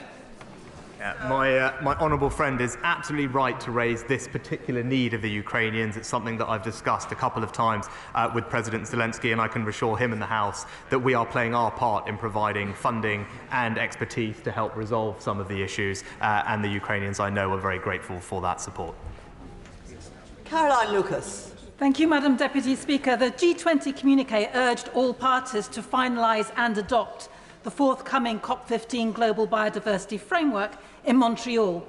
At this crisis time for nature, both globally and at home, he'll know the importance of leading by example. So as well as accelerating the UK's domestic environmental agenda, will he ensure that he's not forced into another last-minute U-turn, as we saw ahead of COP26? Will he commit now to attending COP15 in person and show that leadership? Madam Deputy Speaker, I don't think anyone can doubt our commitment to biodiversity and nature. It was something that the United Kingdom proudly led at Glasgow last year to put it on the agenda. We'll have a range of different people attending Montreal, but I was very pleased that we ensured that the G20 communiqué reaffirmed the G20's commitment to the targets that were set at COP. That was something that we fought very hard for, and we should all rightly be proud that it is there in the G20 communiqué. Roman Chishti.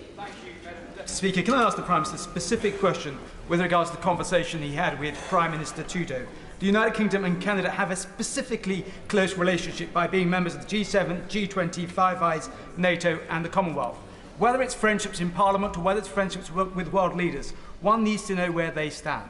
Can I ask the Prime Minister, did he ask Prime Minister Trudeau with regards to Canada stepping up to its 2% GDP towards NATO? And did the United Kingdom ask Canada to do more in the high north, the Arctic, where we face greater threat from Russia and they have a specific expertise in that area? Well, Madam Deputy Speaker, I encourage all members of NATO to make their way towards the 2% target, something that we've proudly done in this country for some years. But also, our cooperation with Canada is deep. Prime Minister Trudeau was pleased to announce an extension of the Canadian support for our programme to train Ukrainian soldiers here, something that we're working closely with them on, and I'd be happy to pick up the conversation on the High North. Again, that will be a feature of our refreshed integrated review.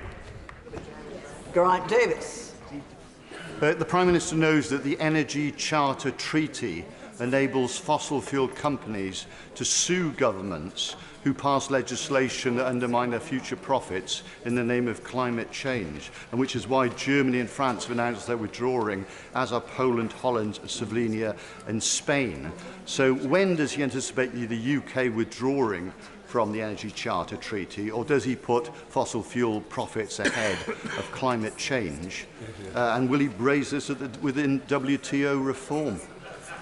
Well, the honourable gentleman mentioned a range of other countries in regard to fossil fuels. Actually, it was the United Kingdom who led through COP last year in making sure that we end the climate finance for coal plants, something that actually other countries do need to catch up with us on, and we will continue to champion that in all these forums because that's the right thing to do, and it was a commitment we made at Glasgow that needs to be upheld. Richard Drax.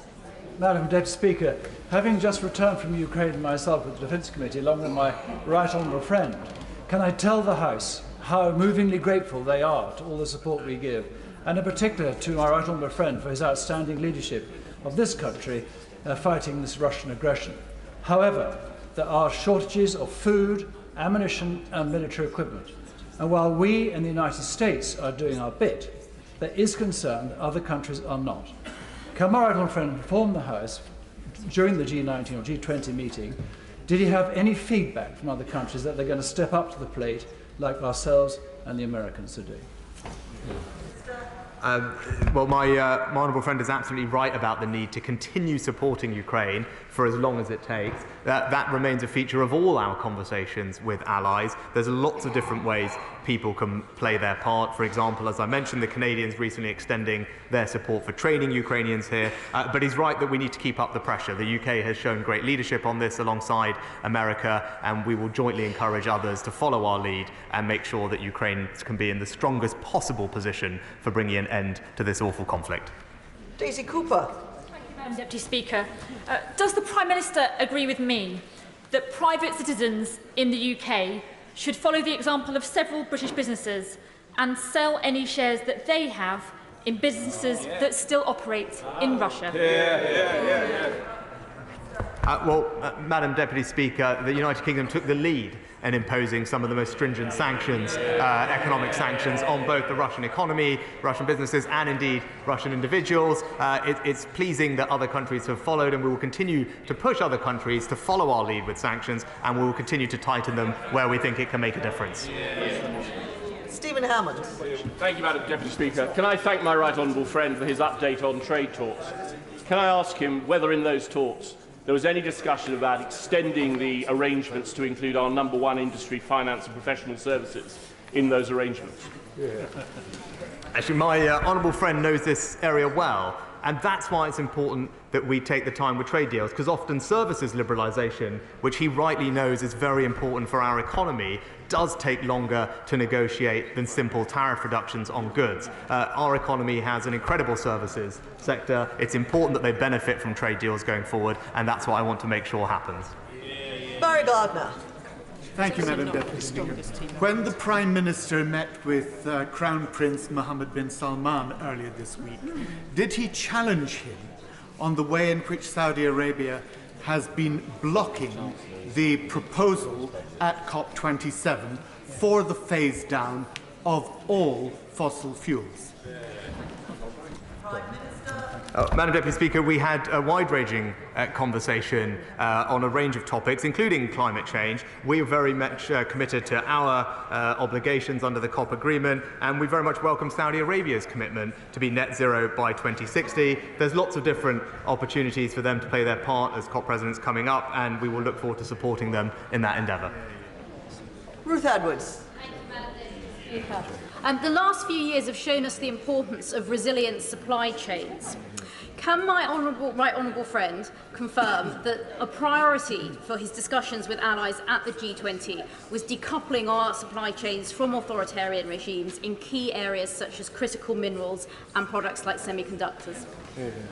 My honourable friend makes an excellent point, and I'm pleased to tell her that just yesterday the Business Secretary made a decision with regard to semiconductors which should give her and others confidence that we take this incredibly seriously. I discussed critical minerals with many of our allies around the world, and I'm pleased to say that Japan, with their G7 presidency next year, will put economic security at the heart of our collective agenda.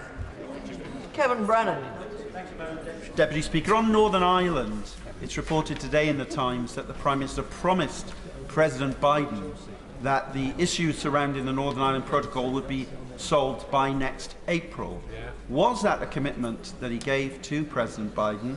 And with a long, hard winter facing the people of Northern Ireland without a government there in place, shouldn't there be a greater sense of urgency from the UK government to sort this out? Well, Madam Deputy Speaker, as I've said actually publicly and clearly, I want to see a resolution to this issue as soon as possible. It's why I spoke to my counterparts in Ireland, the European Commission and others almost the first day I took office, and I'm working very hard to try and bring about a negotiated settlement to the challenges we face. But those challenges on the ground are real.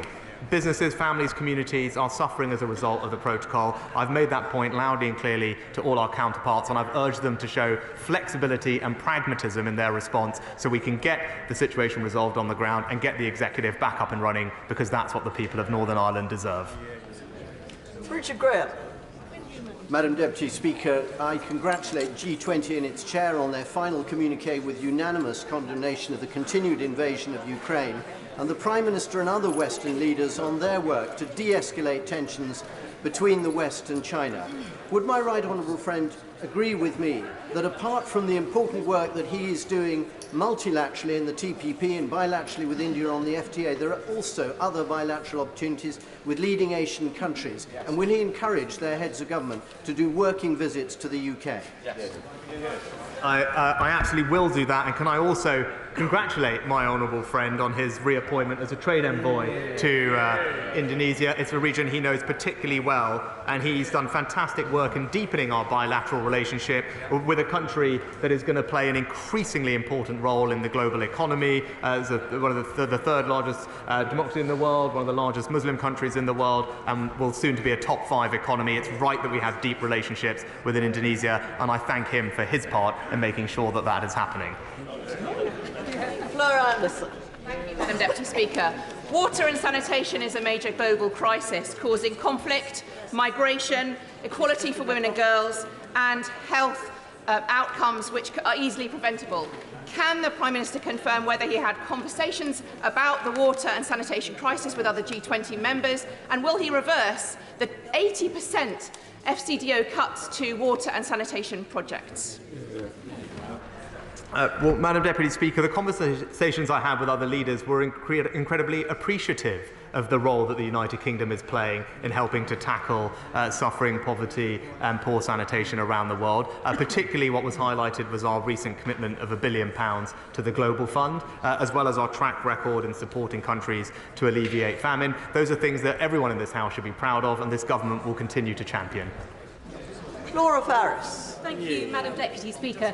The whole House will welcome the shared commitment to the defence of Ukraine and the rule of law. But my right honourable friend will know that key to that last element is the work of the International Criminal Court, which launched its investigation into war crimes in March, with an aspiration to issue an indictment by the end of the year. Can he confirm that the UK will continue to do all it can to support their work, including the difficult task that lies ahead of obtaining custody of Russian military generals to stand trial? Well, obviously this is an area my honourable friend knows well, and she's right to highlight it. I'm pleased to tell her the United Kingdom was out in front in providing both technical and financial resources to the efforts to gather the evidence, and I know the Justice Secretary is in touch with the British prosecutor as well, and the team will have our full support. Alison Tulis. Madam Deputy Speaker, when the Prime Minister met with Prime Minister Modi, did he raise the case of Jagtar Singh Johal, who today has been held in arbitrary detention for 1,840 days? The Sikh community in Scotland are incredibly concerned about this situation. So was it just handshakes and Instagram photographs, or did he raise this case? Madam Deputy Speaker, we've consistently raised our concerns about Mr Jahal's case directly with all levels of the Indian government. I discussed more generally the issues around extradition with Prime Minister Modi, and the Foreign Secretary raised this case with India's Minister of External Affairs just last month on his visit to India. Mr Mayhew. Made reference to the dangers of debt traps for emerging economies. Can he give further information on what steps the United Kingdom has taken to provide emerging economies with alternatives to Chinese money? Well, my honourable friend is right to highlight the need for sensible alternatives. We tend to work not just bilaterally but also multilaterally through things like SDR recycling at the IMF. The new Resilience and Sustainability Trust that was established was done so with UK leadership, and indeed the new debt service suspension initiative is something that I championed as Chancellor, and we need to make sure that we deliver on it. Toby Perkins. Thank you very much, Madam Deputy Speaker. The Prime Minister laid out his approach to trade deals in his statement. He will be aware that while he was there, the Right Honourable Member for Camborne and Redruth was describing the trade deal with Australia as not a very good deal for the United Kingdom. Does the Prime Minister agree with the Right Honourable Member, who was formerly the Environment Secretary, and if so, what's he going to do about it? Before the Prime Minister attempts to answer the question, there's far too much noise in the chamber. I mean, you would think that people were anticipating something happening and chatting amongst themselves instead of giving their full attention to the important answers the Prime Minister is giving to important questions. Prime Minister. Thank you, Madam Deputy Speaker. Maybe not as important as what's about to come from the Chancellor. But all trade deals involve give and take on both sides. The Australia trade deal will open up new markets for 3 million British jobs, which is fantastic, reduce prices for Australian goods and make it easier for young people to move back and forth between those two countries. And going forward, we will ensure that our trade deals work for the UK. That's what we'll deliver. Rob Butler. Thank you, Madam Deputy Speaker. The Prime Minister has reaffirmed the government's strong commitment to supporting Ukraine in the face of Russia's illegal and inhumane invasion and underlined the leadership that we provided to other countries. Can he confirm that our superb armed forces will continue to provide the appropriate support, especially in training Ukraine's brave defenders to ensure that evil cannot triumph, that Putin fails, and did he encourage other G20 members to do likewise? My honourable friend makes an excellent point, and it's an issue that he's rightly championed on previous occasions. I can give him that reassurance. The NATO Secretary General was just in the United Kingdom days ago visiting the training that we're providing for Ukrainian soldiers. It's something that is looked at favourably by many allies around the world, which is why Prime Minister Trudeau was pleased to confirm when he was with me an extension to Canadian support for that programme, and hopefully many more countries will follow. Tony Lloyd. Madam Deputy Speaker, it's not so many months ago that any international conference like the G20 would have been seized with the situation in Afghanistan. Afghanistan has now gone off the agenda, but the humanitarian crisis there is one that is moving into absolute tragedy as people are facing starvation. Can the Prime Minister tell us what conversations did take place about Afghanistan, or in any case, will he now reconvene the kind of donor conference that could make a material difference to starvation in that country? My honourable friend is right to highlight that Afghanistan continues to experience one of the world's worst humanitarian crises. That's why earlier this year we co-hosted a UN pledging summit together with Germany and Qatar that helped raise over $2 billion for Afghanistan. But he's right to put it on the agenda, and I'll make sure that we continue to do what we can to support the people there. Bob Blackman. Thank you, Madam Deputy Speaker. A free trade deal with India is a tremendous opportunity for both the United Kingdom and India. And I agree with my right honourable friend, we should not sacrifice quality at the expense of doing a deal quickly. However, during his discussions with Prime Minister Narendra Modi, what obstacles did he actually clear so that we can actually get on with the free trade deal that we all want to see? Well, I know my honourable friend has rightly been a significant champion of this deal and our relationships with India. I'm pleased to have his support. Now, without negotiating for all these things in public, I'm pleased that the majority of the substantive negotiations conversations were concluded by the end of October. We will now work at pace with the Indian teams to try and resolve the issues and come to a mutually satisfactory conclusion. Thank you, Mr. Speaker. Our closest trading partners are still in the EU. Can you update us what you did during the G20 Summit to improve relationship with EU countries, which, to say the least, are still fragile since Brexit? Mr. Deputy Speaker, we may have left the EU, but we have not left Europe, and it's important that we maintain strong and positive relationships with our European partners and allies. That's very much what I intend to do, and I'm pleased that those conversations have been going well. Tom Hunt. Thank you very much, Mr. Speaker. I'm glad that the situation regarding refugees all over the world was discussed, but no debate on refugees can be complete without a discussion about the plight of the Rohingya. Could my right honourable friend confirm to me that world leaders considered and had a discussion about further support we can provide to Rohingya refugees, who are the largest refugee camp in the world, and one of great concern for my constituents? Prime Minister. Well, I know this is an issue of concern for my honourable friend, and it's right that he raises it and champions the case. I'm pleased to tell him that we have sanctioned those people responsible, and we will continue to make sure that we can provide whatever support we can to the people who need our help. John Trickett. Grateful, Mr. Speaker.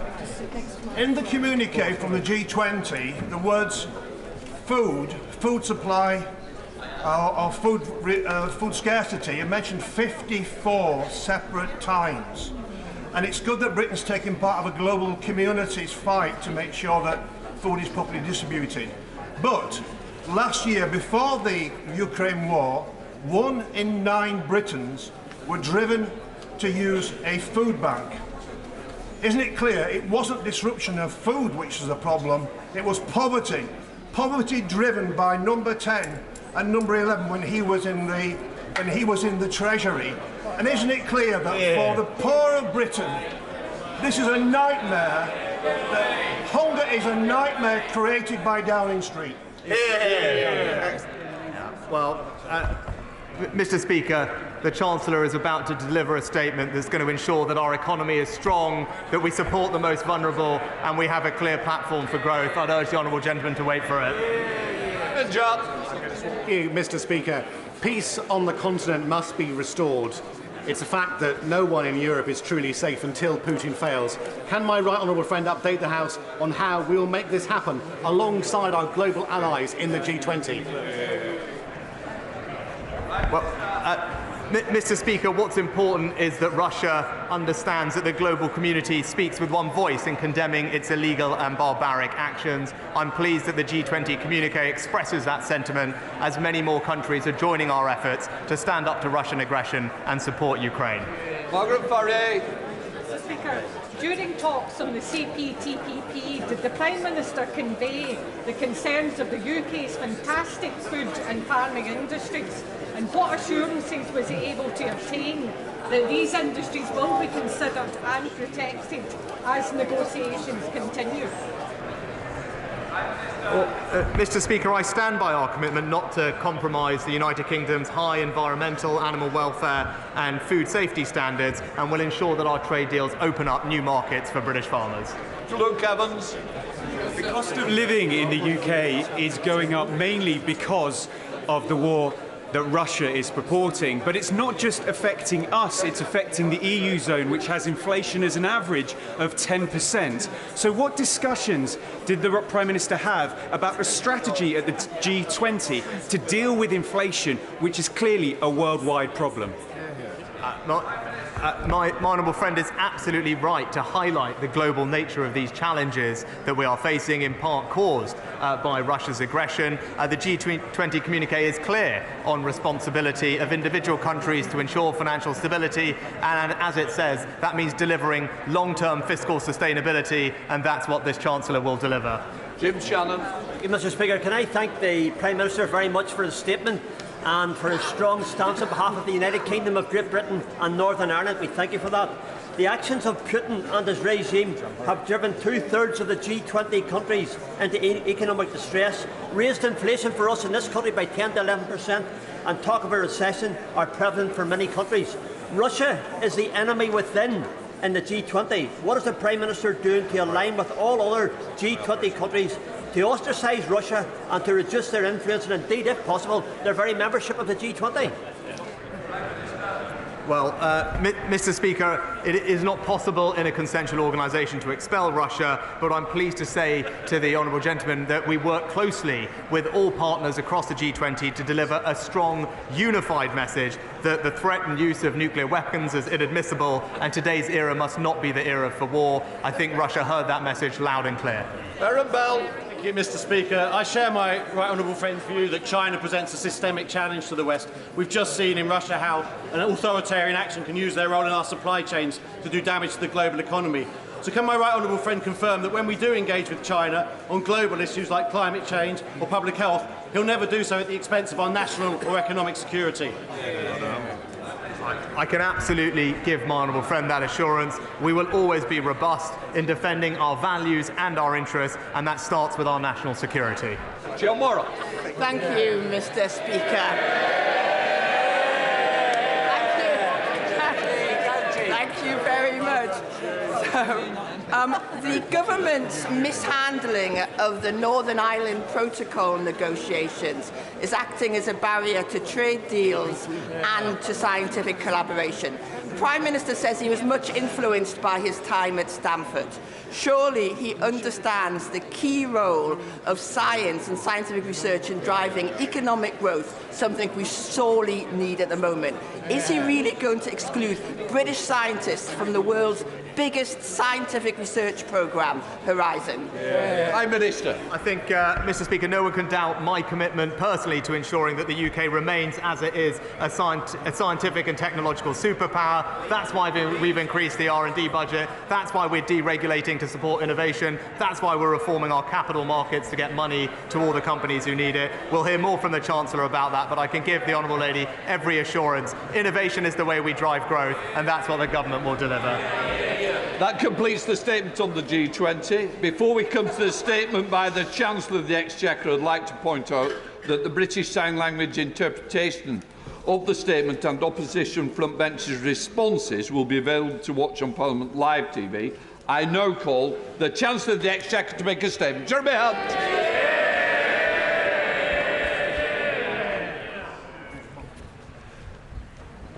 Mr. Speaker, in the face of unprecedented global headwinds, families, pensioners, businesses, teachers, nurses and many others are worried about the future. So today we deliver a plan to tackle the cost of living crisis and rebuild our economy. Our priorities are stability, growth and public services. We also protect the vulnerable, because to be British is to be compassionate, and this is a compassionate Conservative government. We are not alone in facing these problems, but today we respond to an international crisis with British values. We are honest about the challenges and we are fair in our solutions. Yes, we take difficult decisions to tackle inflation and keep mortgage rates down. But our plan also leads to a shallower downturn, lower energy bills, higher growth, and a stronger NHS and education system. Three priorities then today: stability, growth, and public services. I start with stability. Mr. Speaker, high inflation is the enemy of stability. It means higher mortgage rates, more expensive food and fuel bills, businesses failing and unemployment rising. It erodes savings, causes industrial unrest and cuts funding for public services. It hurts the poorest the most and eats away at the trust upon which a strong society is built. The Office for Budget Responsibility confirms global factors are the primary cause of current inflation. Most countries are still dealing with the fallout from a once-in-a-century pandemic. The furlough scheme, the vaccine rollout and the response of the NHS did our country proud, but they all have to be paid for. The lasting impact on supply chains has made goods more expensive and fuelled inflation, And this has been worsened by a made-in-Russia energy crisis. Putin's war in Ukraine has caused wholesale gas and electricity prices to rise to 8 times their historic average. Inflation is high here, but higher in Germany, the Netherlands and Italy. Interest rates have risen here, but faster in the US, Canada and New Zealand. Growth forecasts have fallen here, but fallen further in Germany. The International Monetary Fund expects 1/3 of the world's economy to be in recession this year or next. So the Bank of England, which has done an outstanding job since its independence, now has my wholehearted support in its mission to defeat inflation, and I today confirm we will not change its remit. But we need fiscal and monetary policy to work together, and that means the government and the bank working in lockstep. It means, in particular, giving the world confidence in our ability to pay our debts. British families make sacrifices every day to live within their means, and so too must their government, because the United Kingdom will always pay its way. I understand the motivation of my predecessor's mini-budget, and he was correct. He was correct to identify growth as a priority. But unfunded tax cuts are as risky as unfunded spending, which is why we reversed the planned measures. As a result, government borrowing has fallen, the pound has strengthened, and the OBR says today that the lower interest rates generated by the government's actions are already benefiting our economy and public finances. But, Mr. Speaker, credibility cannot be taken for granted. And yesterday's inflation figures show we must continue a relentless fight to bring it down, including a rock-solid commitment to rebuild our public finances. Richard Hughes and his team at the OBR today lay out starkly the impact of global headwinds on the UK economy, and I'm enormously grateful to him and his team for their thorough work. The OBR forecast the UK's inflation rate to be 9.1% this year and 7.4% next year. They confirm that our actions today help inflation to fall sharply from the middle of next year. They also judge that the UK, like other countries, is now in recession. Overall this year, the economy is still forecast to grow by 4.2%. GDP then falls in 2023 by 1.4%, before rising by 1.3%, 2.6% and 2.7% in the following 3 years. The OBR says higher energy prices explain the majority of the downward revision in cumulative growth since March. They also expect a rise in unemployment from 3.6% today to 4.9% in 2024, before falling to 4.1%. Today's decisions mean that over the next 5 years, borrowing is more than halved. This year we're forecast to borrow 7.1% of GDP, or £177 billion. Next year 5.5% of GDP, or £140 billion. Then by 2027-28 it falls to 2.4% of GDP, or £69 billion. As a result, underlying debt as a percentage of GDP starts to fall from a peak of 97.6% in 2025-6 to 97.3% in 27-28. I also confirmed 2 new fiscal rules. The first is that underlying debt must fall as a percentage of GDP by the 5th year of a rolling 5-year period. The second, that public sector borrowing over the same period must be below 3% of GDP. And the plan I'm announcing today meets both rules. Today's statement delivers a consolidation of £55 billion and means inflation and interest rates end up significantly lower. We achieve this, Mr. Speaker, in a balanced way. In the short term, as growth slows and unemployment rises, we will use fiscal policy to support the economy. The OBR confirm that because of our plans, the recession is shallower and inflation is reduced. Unemployment is also lower, with about 70,000 jobs saved as a result of our decisions today. Then, once growth returns, we increase the pace of consolidation to get debt falling. This further reduces the pressure on the bank to raise interest rates, because as Conservatives, we do not leave our debts to the next generation.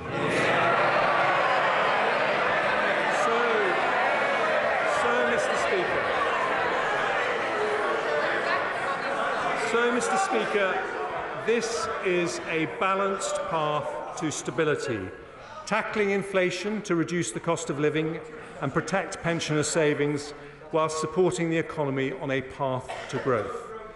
But it means taking difficult decisions.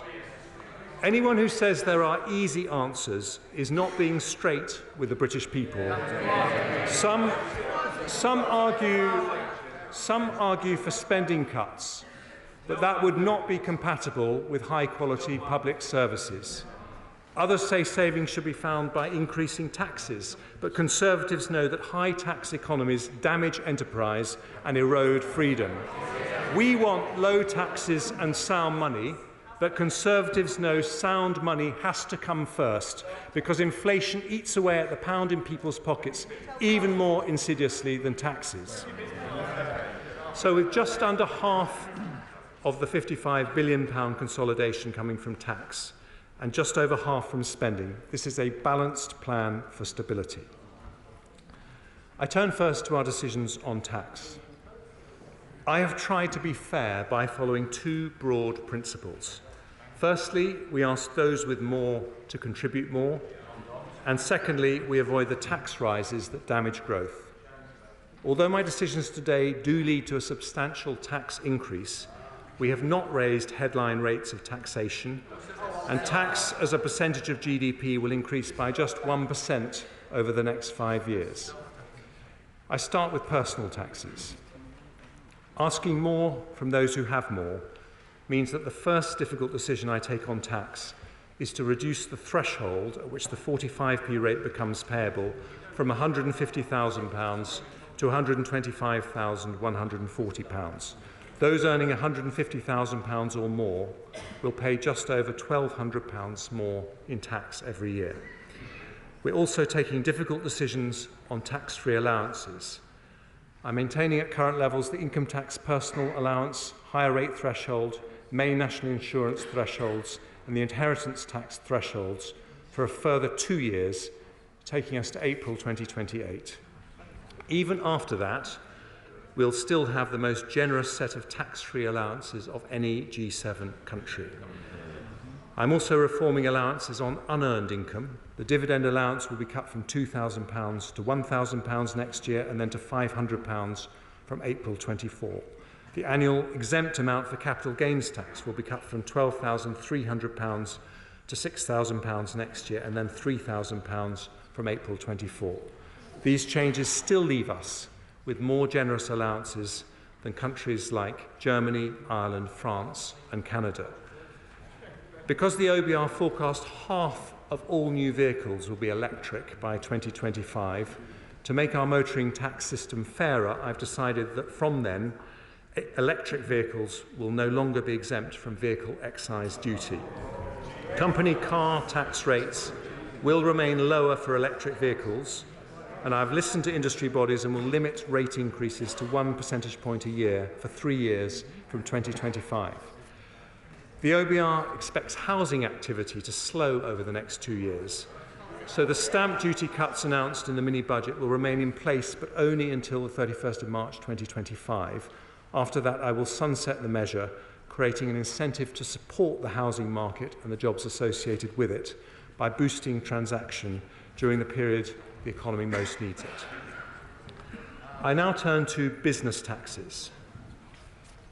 While I've decided to freeze the employer's NICS threshold until April 2028, we will retain the employment allowance at its new higher level of £5,000. This means 40% of all businesses will pay no NICS at all. The VAT threshold is already more than twice as high as the EU and OECD averages.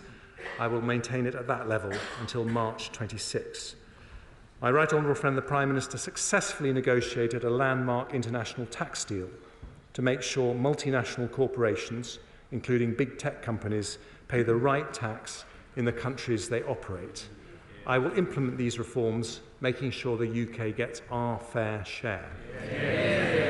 Alongside further measures to tackle tax avoidance and evasion, this will raise an additional £2.8 billion by 27-28. I've also heard concerning reports of abuse and fraud in R&D tax relief for SMEs, so I've decided today to cut the deduction rate for the SME scheme to 86% and the credit rate to 10%, but increase the rate of the separate R&D expenditure credit from 13% to 20%. Despite raising revenue, the OBR have confirmed that these measures have no detrimental impact on the level of R&D investment in the economy. Ahead of the next budget, we'll work with industry to understand what further support R&D intensive SMEs may require. Next, windfall taxes. I have no objection to windfall taxes if they are genuinely about windfall profits caused by unexpected increases in energy prices. But I know the honourable members opposite are getting excited at the talk of windfall taxes. Can I just say that any such tax should be temporary, not deter investment, and recognise the cyclical nature of energy businesses. So, taking account of this, I've decided that from January the 1st until March 28, we will increase the energy profits levy from 25 to 35%. The structure of our energy market also creates windfall profits for low-carbon electricity generation. So from January the 1st, we've decided to introduce a new temporary 45% levy on electricity generators. Together, these measures raise £14 billion next year. Finally, I turn to business rates. It's an important principle that bills should accurately reflect market values. So we'll proceed with the revaluation of business properties from April 23. But I will soften the blow on businesses with a nearly £14 billion tax cut over the next 5 years. Nearly 2/3 of properties will not pay a penny more next year, and thousands of pubs, restaurants and small high street shops will benefit. This will include a new government-funded transitional relief scheme, as called for by the CBI, the British Retail Consortium, the Federation of Small Businesses and others, benefiting around 700,000 businesses. Mr. Speaker, our plan for the cost of living delivers lower inflation, lower mortgage rates, a shallower downturn and lower unemployment. But it also involves public spending discipline. So I turn next to how we protect public services through a challenging period. The Prime Minister's vision for this country has at its heart a strong NHS and world-class education. We know that a strong economy depends on strong public services, so we will protect them as much as we can as we deliver our plan for stability and growth. We do have to take difficult decisions on public finances, so we're going to grow public spending, but we're going to grow it more slowly than the growth in the economy. For the remaining 2 years of the spending review, we'll protect the increases in departmental budgets we've already set out in cash terms, and then grow resource spending at 1% a year in real terms in the 3 years that follow. Although departments will have to make efficiencies to deal with inflationary pressures in the next 2 years, this decision means overall spending in public services will continue to rise in real terms for the next 5 years. Before I turn to our plan for schools and the NHS, I start with 2 other areas of spending. The Department for Work and Pensions has a critical role in supporting people into work, and I am proud to live in a country with one of the most comprehensive safety nets anywhere in the world. But I am also concerned that we've seen a sharp increase in economically inactive working-age adults of around 630,000 people since the start of the pandemic. Employment levels have yet to return to pre-pandemic levels, which is bad for businesses who cannot fill vacancies and bad for people missing out on the opportunity to do well for themselves and their families. So the Prime Minister has asked the Work and Pensions Secretary to do a thorough review of issues holding back workforce participation to conclude early in the new year. Alongside this, I am also committed to helping people already in work to raise their incomes, progress in work and become financially independent. So we will ask over 600,000 more people on universal credit to meet with a work coach so that they can get the support they need to increase their hours or earnings. I've also decided to move back the managed transition of people from employment and support allowance onto universal credit to 2028 and will invest an extra £280 million in DWP to crack down on benefit fraud and error over the next 2 years. And the government's review of the state pension age will also be published in early 2023.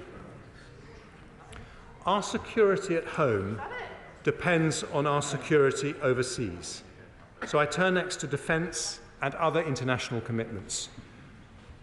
The privilege of being this country's Foreign Secretary showed me firsthand the enormous respect in which this country is held, because the United Kingdom is and has always been a force for good in the world. Nothing sums that up more than the courage of our armed forces, men and women who risk their lives every day in defence of our territory and our belief in freedom. Alongside them, I salute the citizens of another country right on the front line of that fight today, the brave people of Ukraine. The United Kingdom has given their military support worth £2.3 billion since the start of Putin's invasion, the second highest contribution in the world after the United States, which demonstrates that our commitment to democracy and open societies remains steadfast. In that context, the Prime Minister and I both recognise the need to increase defence spending. But before we make that commitment, it's necessary to revise and update the integrated review written as it was before the Ukraine invasion. And I've asked for that vital work to be completed ahead of the next budget, and today confirm we will continue to maintain the defence budget at least 2% of GDP to be consistent with our NATO commitment. Another important international commitment is to overseas aid. The OBR's forecasts show a significant shock to public finances, so it won't be possible to return to the 0.7% target until the fiscal situation allows. We remain fully committed to that target, and the plans that I've set out today assume that ODA spending will remain around 0.5% for the forecast period. As a percentage of GNI, we were the third highest donor in the G7 last year, and I am proud our aid commitment has saved thousands of lives around the world. So I look forward to working closely with my right honourable friend, the member for Sutton Coldfield, now rightly back in his place in Cabinet, to make sure we continue to play a leadership role in tackling global poverty. The United Kingdom has also been a global leader on climate change, cutting emissions by more than any other G20 country. But with the existential vulnerability we face, now would be the wrong time to step back from our international climate responsibilities. So I also confirm that despite the economic pressures, we remain fully committed to the historic Glasgow Climate Pact agreed at COP26, including a 68% reduction in our own emissions by 2030. I turn to education. Mr. Speaker, being pro-education is being pro-growth. But providing our children with a good education is not just an economic mission, it's a moral mission, one to which my right honourable friend the Prime Minister has always been deeply committed. Thanks to the efforts of successive Conservative education secretaries, particularly my right honourable friends from Surrey Heath and from Bognor Regis, we have risen 9 places in the global league tables for maths and reading in the last 7 years. I still, however, have concerns that not all school leavers get the skills they need for a modern economy. But for the first time ever, this country has a Conservative Education Secretary who left school at 16 to become an apprentice and knows firsthand why good skills matter. There are many important initiatives in place, but as Chancellor, I want to know the answer to one simple question. Will every young person leave the education system with the skills they would get in Japan, Germany or Switzerland? So I've appointed Sir Michael Barber to advise me and my right honourable friend, the Education Secretary, on the implementation of our skills reform programme. As we raise the skill levels of our school leavers, I want also to ensure that even in an economic crisis, the improvement in school standards continues to accelerate. Some have suggested putting VAT on independent school fees as a way of increasing core funding for schools, which would raise about £1.7 billion. But according to certain estimates, that would result in up to 90,000 children from the independent sector switching to state schools, giving with one hand only to take away with another. So instead of being ideological, I'm going to be practical. Because we want school standards to continue to rise for every single child, we're going to do more than protect the school's budget. We're going to increase it. And I can announce today that next year and the year after, we will invest an extra £2.3 billion per annum in our schools. Our message to heads and teachers and classroom assistants is thank you for your brilliant work. We need it to continue, and in difficult economic circumstances, a Conservative government is investing more in the public service that defines all our futures. Mr. Speaker, the service we depend on more than any other is the NHS. As a former Health Secretary, I know how hard people are working on the front line and how much they're struggling after the pandemic. The biggest issues are workforce shortages and pressures in the social care sector. So today I address them both.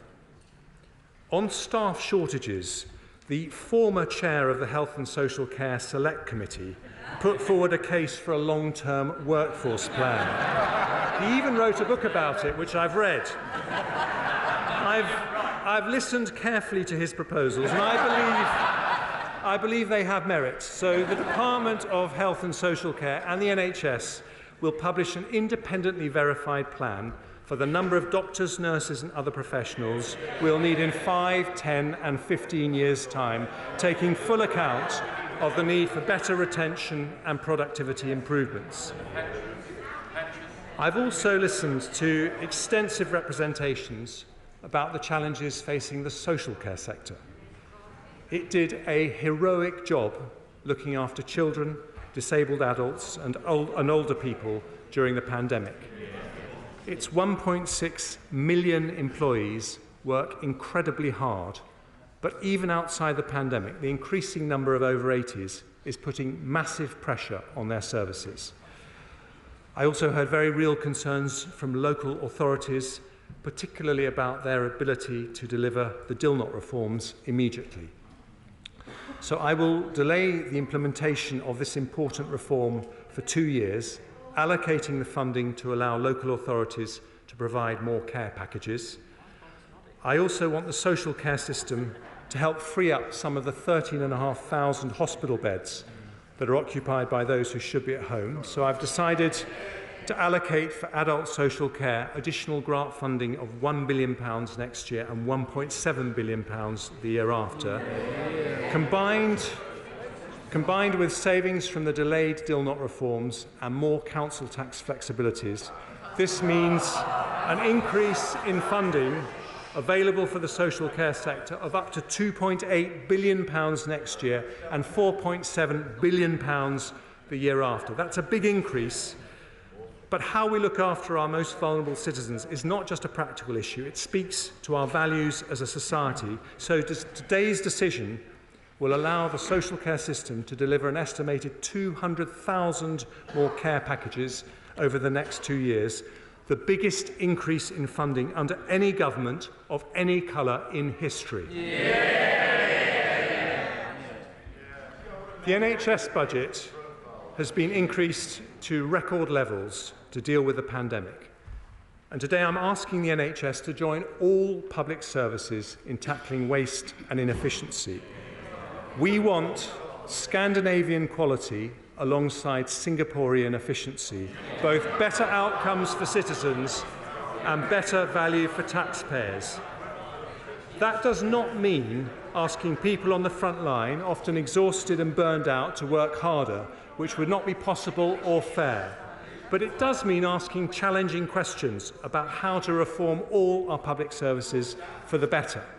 So with respect to the NHS, I've asked former Health Secretary and Chair of the Norfolk and Waveney Integrated Care System, Patricia Hewitt, to help me and the Health Secretary achieve that by advising us on how to make sure the new integrated care boards, the local NHS bodies, operate efficiently and with appropriate autonomy and accountability. I've also had discussions with NHS England about the inflationary pressures on their budget. I recognise that efficiency savings alone will not be enough to deliver the services we all need. So because of difficult decisions taken elsewhere today, I will increase the NHS budget in each of the next 2 years by £3.3 billion. The Chief Executive of the NHS, Amanda Pritchard, has said that this should provide sufficient funding for the NHS to fulfil its key priorities. She said it shows the government is serious about its commitment to prioritise our NHS. £3.3 billion for the NHS, £4.7 billion for social care, a record £8 billion package for our health and care system. That is a Conservative government putting the NHS first. And Mr. Speaker, the NHS and schools in Scotland,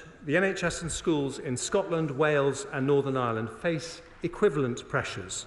So the Barnett consequentials of today's decisions mean an extra £1.5 billion for the Scottish Government, £1.2 billion for the Welsh Government, £650 million for the Northern Ireland Executive. That is more resources for the schools and hospitals in our devolved nations next year, the year after, and every year thereafter. Mr. Speaker, our support for public services means that despite needing to find £55 billion in savings and tax rises, we are protecting the amount going into public services in real terms over the 5-year period. But if we're going to sustain our public services and avoid a doom loop of ever higher taxes and ever lower dynamism, we need economic growth. So I now turn, well, they've never been interested in growth, but we on this side of the House are.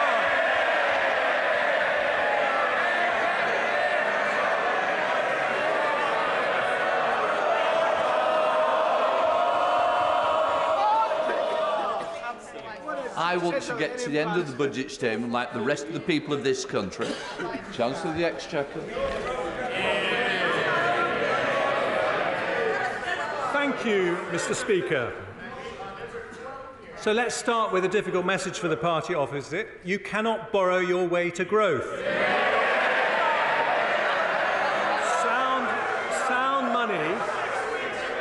Sound money is the rock. Sound money is the rock upon which long-term prosperity rests. But it isn't enough on its own.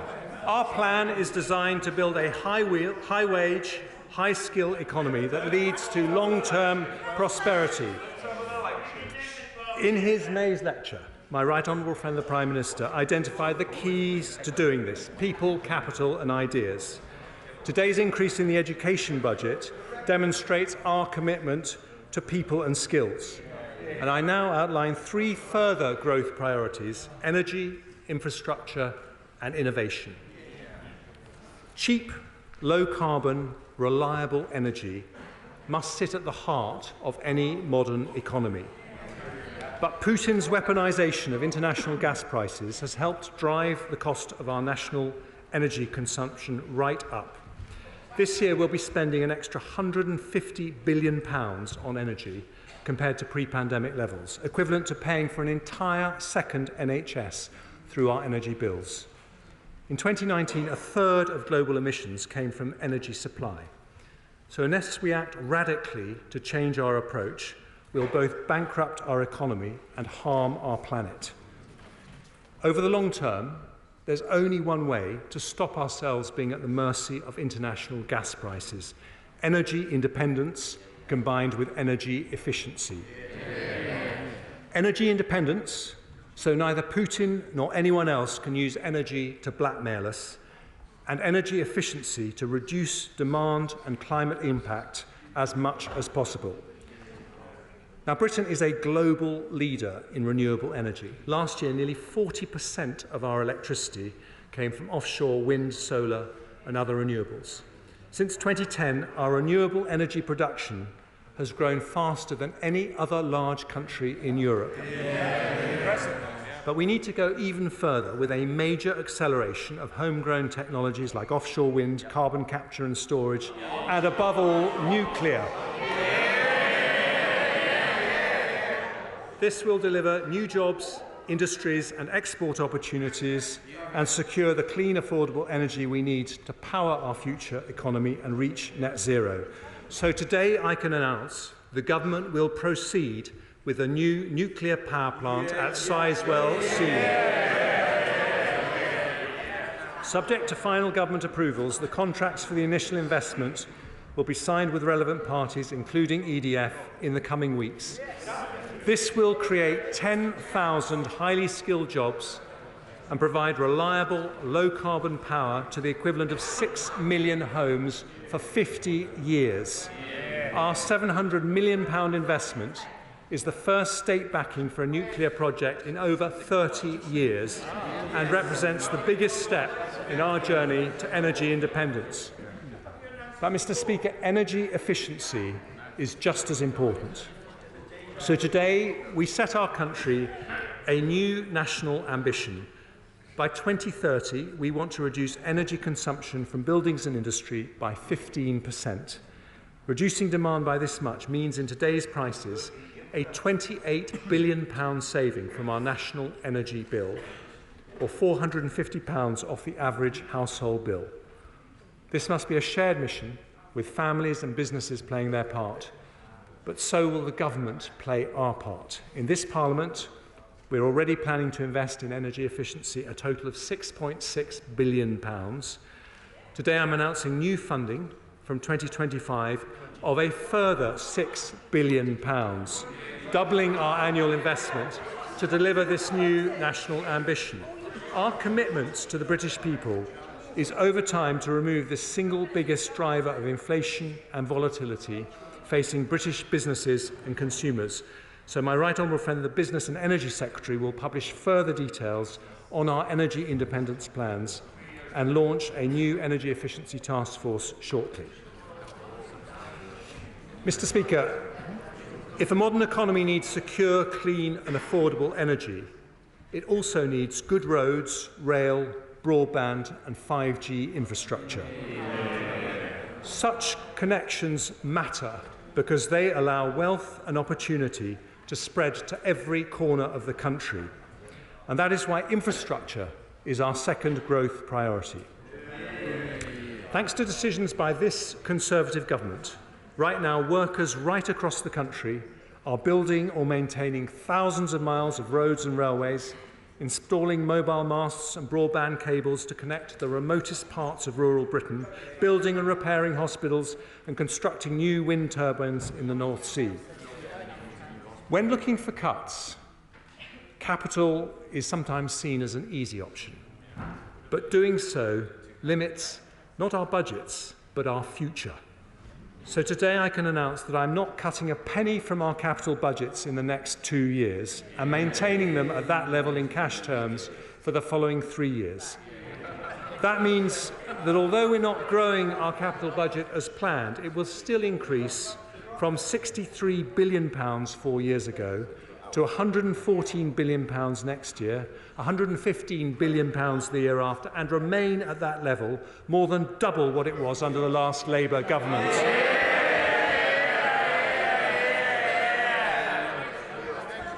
Smart countries build on their long-term commitments rather than discard them. So today I confirm that because of this decision, alongside Sizewell C, we will deliver the core Northern Powerhouse Rail, HS2 to Manchester, and East-West Rail, and the new hospitals programme, and gigabit broadband rollout. All these and more will be funded as promised, with over £600 billion of investment over the next 5 years to connect our country and grow our economy. Our National Conservative mission is to level up economic opportunity across the country. And that too needs investment in infrastructure. So I will also proceed with round 2 of the Levelling Up Fund, at least matching the £1.7 billion value of round 1. We'll also drive growth across the UK by working with the Scottish Government on the feasibility study for the A75, supporting the Advanced Technology Research Centre in Wales, and funding a trade and investment event in Northern Ireland next year. But to unlock growth right across the country, we need to make it easier for local leaders to make things happen without banging on a Whitehall door. Our brilliant mayors, like Andy Street and Ben Houchin, have shown the power of civic entrepreneurship. We need more of this inspirational local leadership. So today I can announce a new devolution deal that will bring an elected mayor to Suffolk, and deals to bring mayors to Cornwall, Norfolk, and an area in the North East to follow shortly. We're also making progress towards trailblazer devolution deals with the Greater Manchester Combined Authority and West Midlands Combined Authority, and soon over half of England will be covered by devolution deals. Taken together, that £600 billion investment in our future growth represents the largest investment in public works for 40 years. So our children and grandchildren can be confident that this Conservative government is investing in their future. Energy and infrastructure. And now our third growth priority, innovation. Mr. Speaker, we have a national genius for innovation. Britain is the land of Newton, Darwin, Fleming, Faraday, Franklin, Gilbert and Berners-Lee, the home of 3 of the world's top 10 universities, the country with the largest life science and technology sectors in Europe. Thanks to successive Conservative governments, we remain a science superpower. And I salute the work of the former Chancellor George Osborne, my right honourable friend from Tunbridge Wells, and my honourable friend the Science Minister and member for Mid Norfolk, for laying the vital foundations to make this possible. 21st century economies will be defined by new developments in artificial intelligence, quantum technologies and robotics. But we need to be better at turning world-class innovation into world-class companies. So as a former entrepreneur, I had to get that in somewhere, I want to combine our technology and science brilliance with our formidable financial services to turn Britain into the world's next Silicon Valley. We learned from the success of Nigel Lawson's Big Bang in 1986 that smart regulatory reform can spur investment from all over the world. So today, using our Brexit freedoms, I confirm the next steps in our supply-side transformation. By the end of next year, we will decide and announce changes to EU regulations in our 5 growth industries: digital, life sciences, green industries, financial services and advanced manufacturing. And I've asked the Chief Scientific Officer, Sir Patrick Vallance, who did such a brilliant job in the pandemic, to lead our work on how to do this. The second lesson of Nigel Lawson's Big Bang is the most important driver of global success is not tax subsidies, but competition.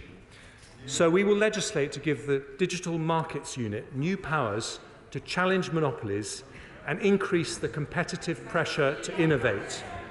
To further spur competition, I've listened to requests from businesses, and today I'm removing import tariffs on over 100 goods used by UK businesses in their production processes, from car seat parts to bicycle frames. I'll also change our approach to investment zones, which will now focus on leveraging our research strengths by being centred on universities in left-behind areas to help build clusters for our new growth industries. My Right Honourable friend, the Levelling Up Secretary, will work with mayors, devolved administrations and local partners to achieve this, with the first decisions announced ahead of the spring budget. I've heard some speculation that we might cut the research and development budget today, but I believe that would be a profound mistake. In our 2017 manifesto, we announced a target to invest 2.4% of our GDP in R&D, and the latest ONS data suggests the UK is close to meeting that target. I want to go further, so today I protect our entire research budget and confirm that we'll increase public funding for R&E to 20 billion by 24-25 as part of our mission to make the United Kingdom a science superpower. And finally, Nigel Lawson's Big Bang inspires us today, but nearly 40 years on, we must stay true to its mission to make the UK the world's most innovative and competitive global financial centre. So to further support investment across our economy, I also announced that we're publishing our decision on Solvency II, which will unlock tens of billions of pounds of investment for our growth-enhancing industries.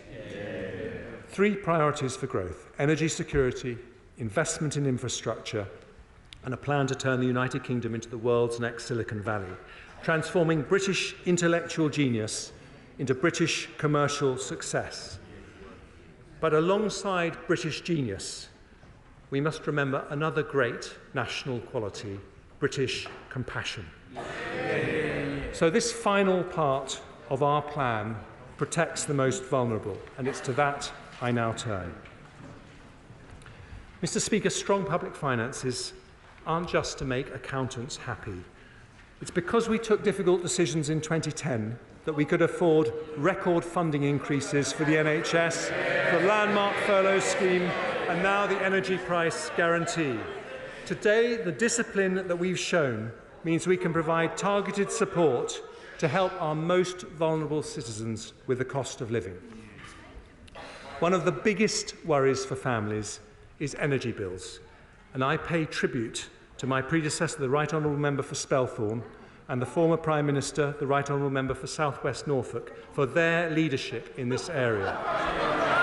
This winter, we will stick with their plan to spend £55 billion to help households and businesses with their energy bills, one of the largest support plans in Europe. From April, we'll continue the energy price guarantee for a further 12 months at a higher level of £3,000 per year for the average household. With prices forecast to remain elevated throughout next year, this will mean an average of £500 support for every household in the country.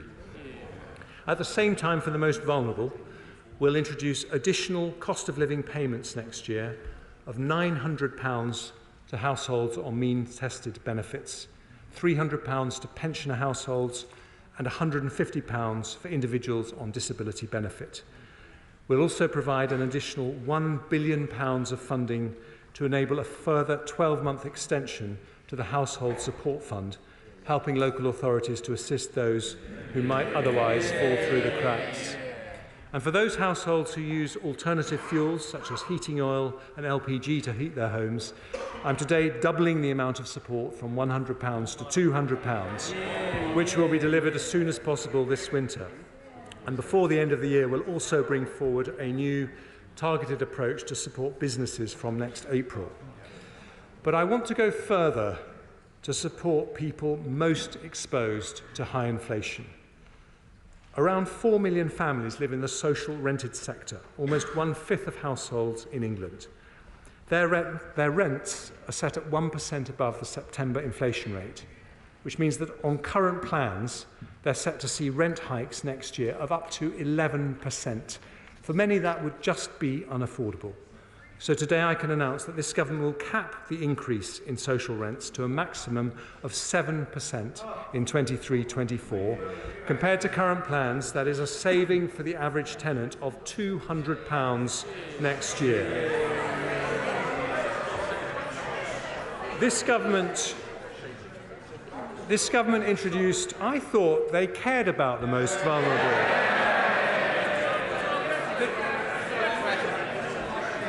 This government introduced the national living wage, which has been a giant step in eliminating low pay. So today I'm accepting the recommendation of the Low Pay Commission to increase it next year by 9.7%. That means from April 23, the hourly rate will be £10.42, which represents an annual pay rise worth over £1,600 to a full-time worker. It's expected to benefit over 2 million of the lowest paid workers in our country and keeps us on track for our target to reach 2/3 of median earnings by 2024. And it is the largest increase in the UK's national living wage ever. Mr. Speaker, there have also been some representations to keep the uplift to working age and disability benefits below the level of inflation, given the financial constraints we face. But that would not be consistent with our commitment to protect the most vulnerable. So today I also commit to uprate such benefits by inflation with an increase of 10.1%. That is an expensive commitment costing £11 billion, but it means 10 million working-age families will see a much-needed increase next year, which speaks to our priorities as a government and our priorities as a nation. On average, a family on universal credit will benefit next year by around £600, and to increase the number of households who can benefit from this decision, I'll also exceptionally increase the benefit cap with inflation next year. Finally, Mr. Speaker, I've talked a lot about British values of compassion, hard work, dignity, fairness. There is no more British value than our commitment to protect and honour those who built the country we live in. So to support the poorest pensioners, I have decided to increase the pension credit by 10.1%, which is worth up to £1,470 for a couple and £960 for a single pensioner in our most vulnerable households. But the cost of living crisis is harming not just our poorest pensioners, but all pensioners. So because we've taken difficult decisions elsewhere today, I can also announce that we will fulfil our pledge to the country to protect the pensions triple lock.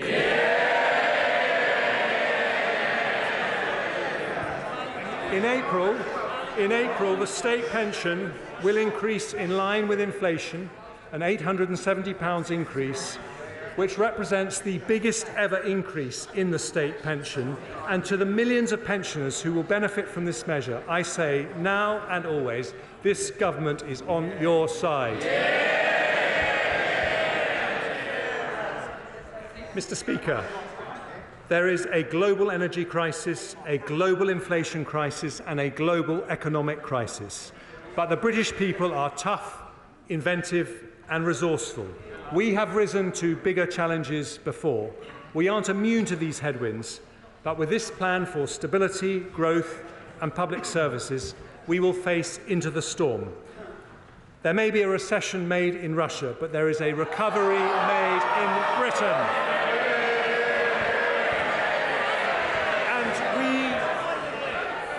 And we commit to our plan today with British resilience and British compassion.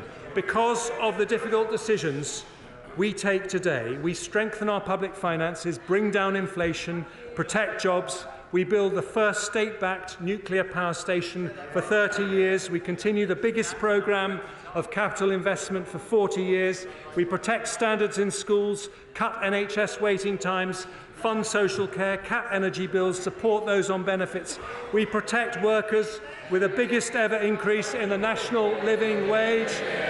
and our pensioners on the triple lock with the biggest ever increase in the state pension.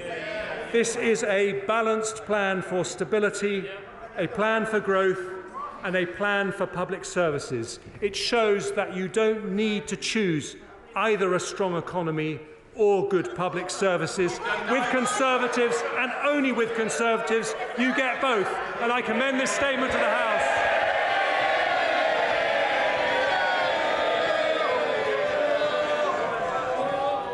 I now call the Shadow Chancellor of the Exchequer, Rachel Reeves. Thank you, Mr. Speaker, and thank you to the Chancellor for that statement. So here we are.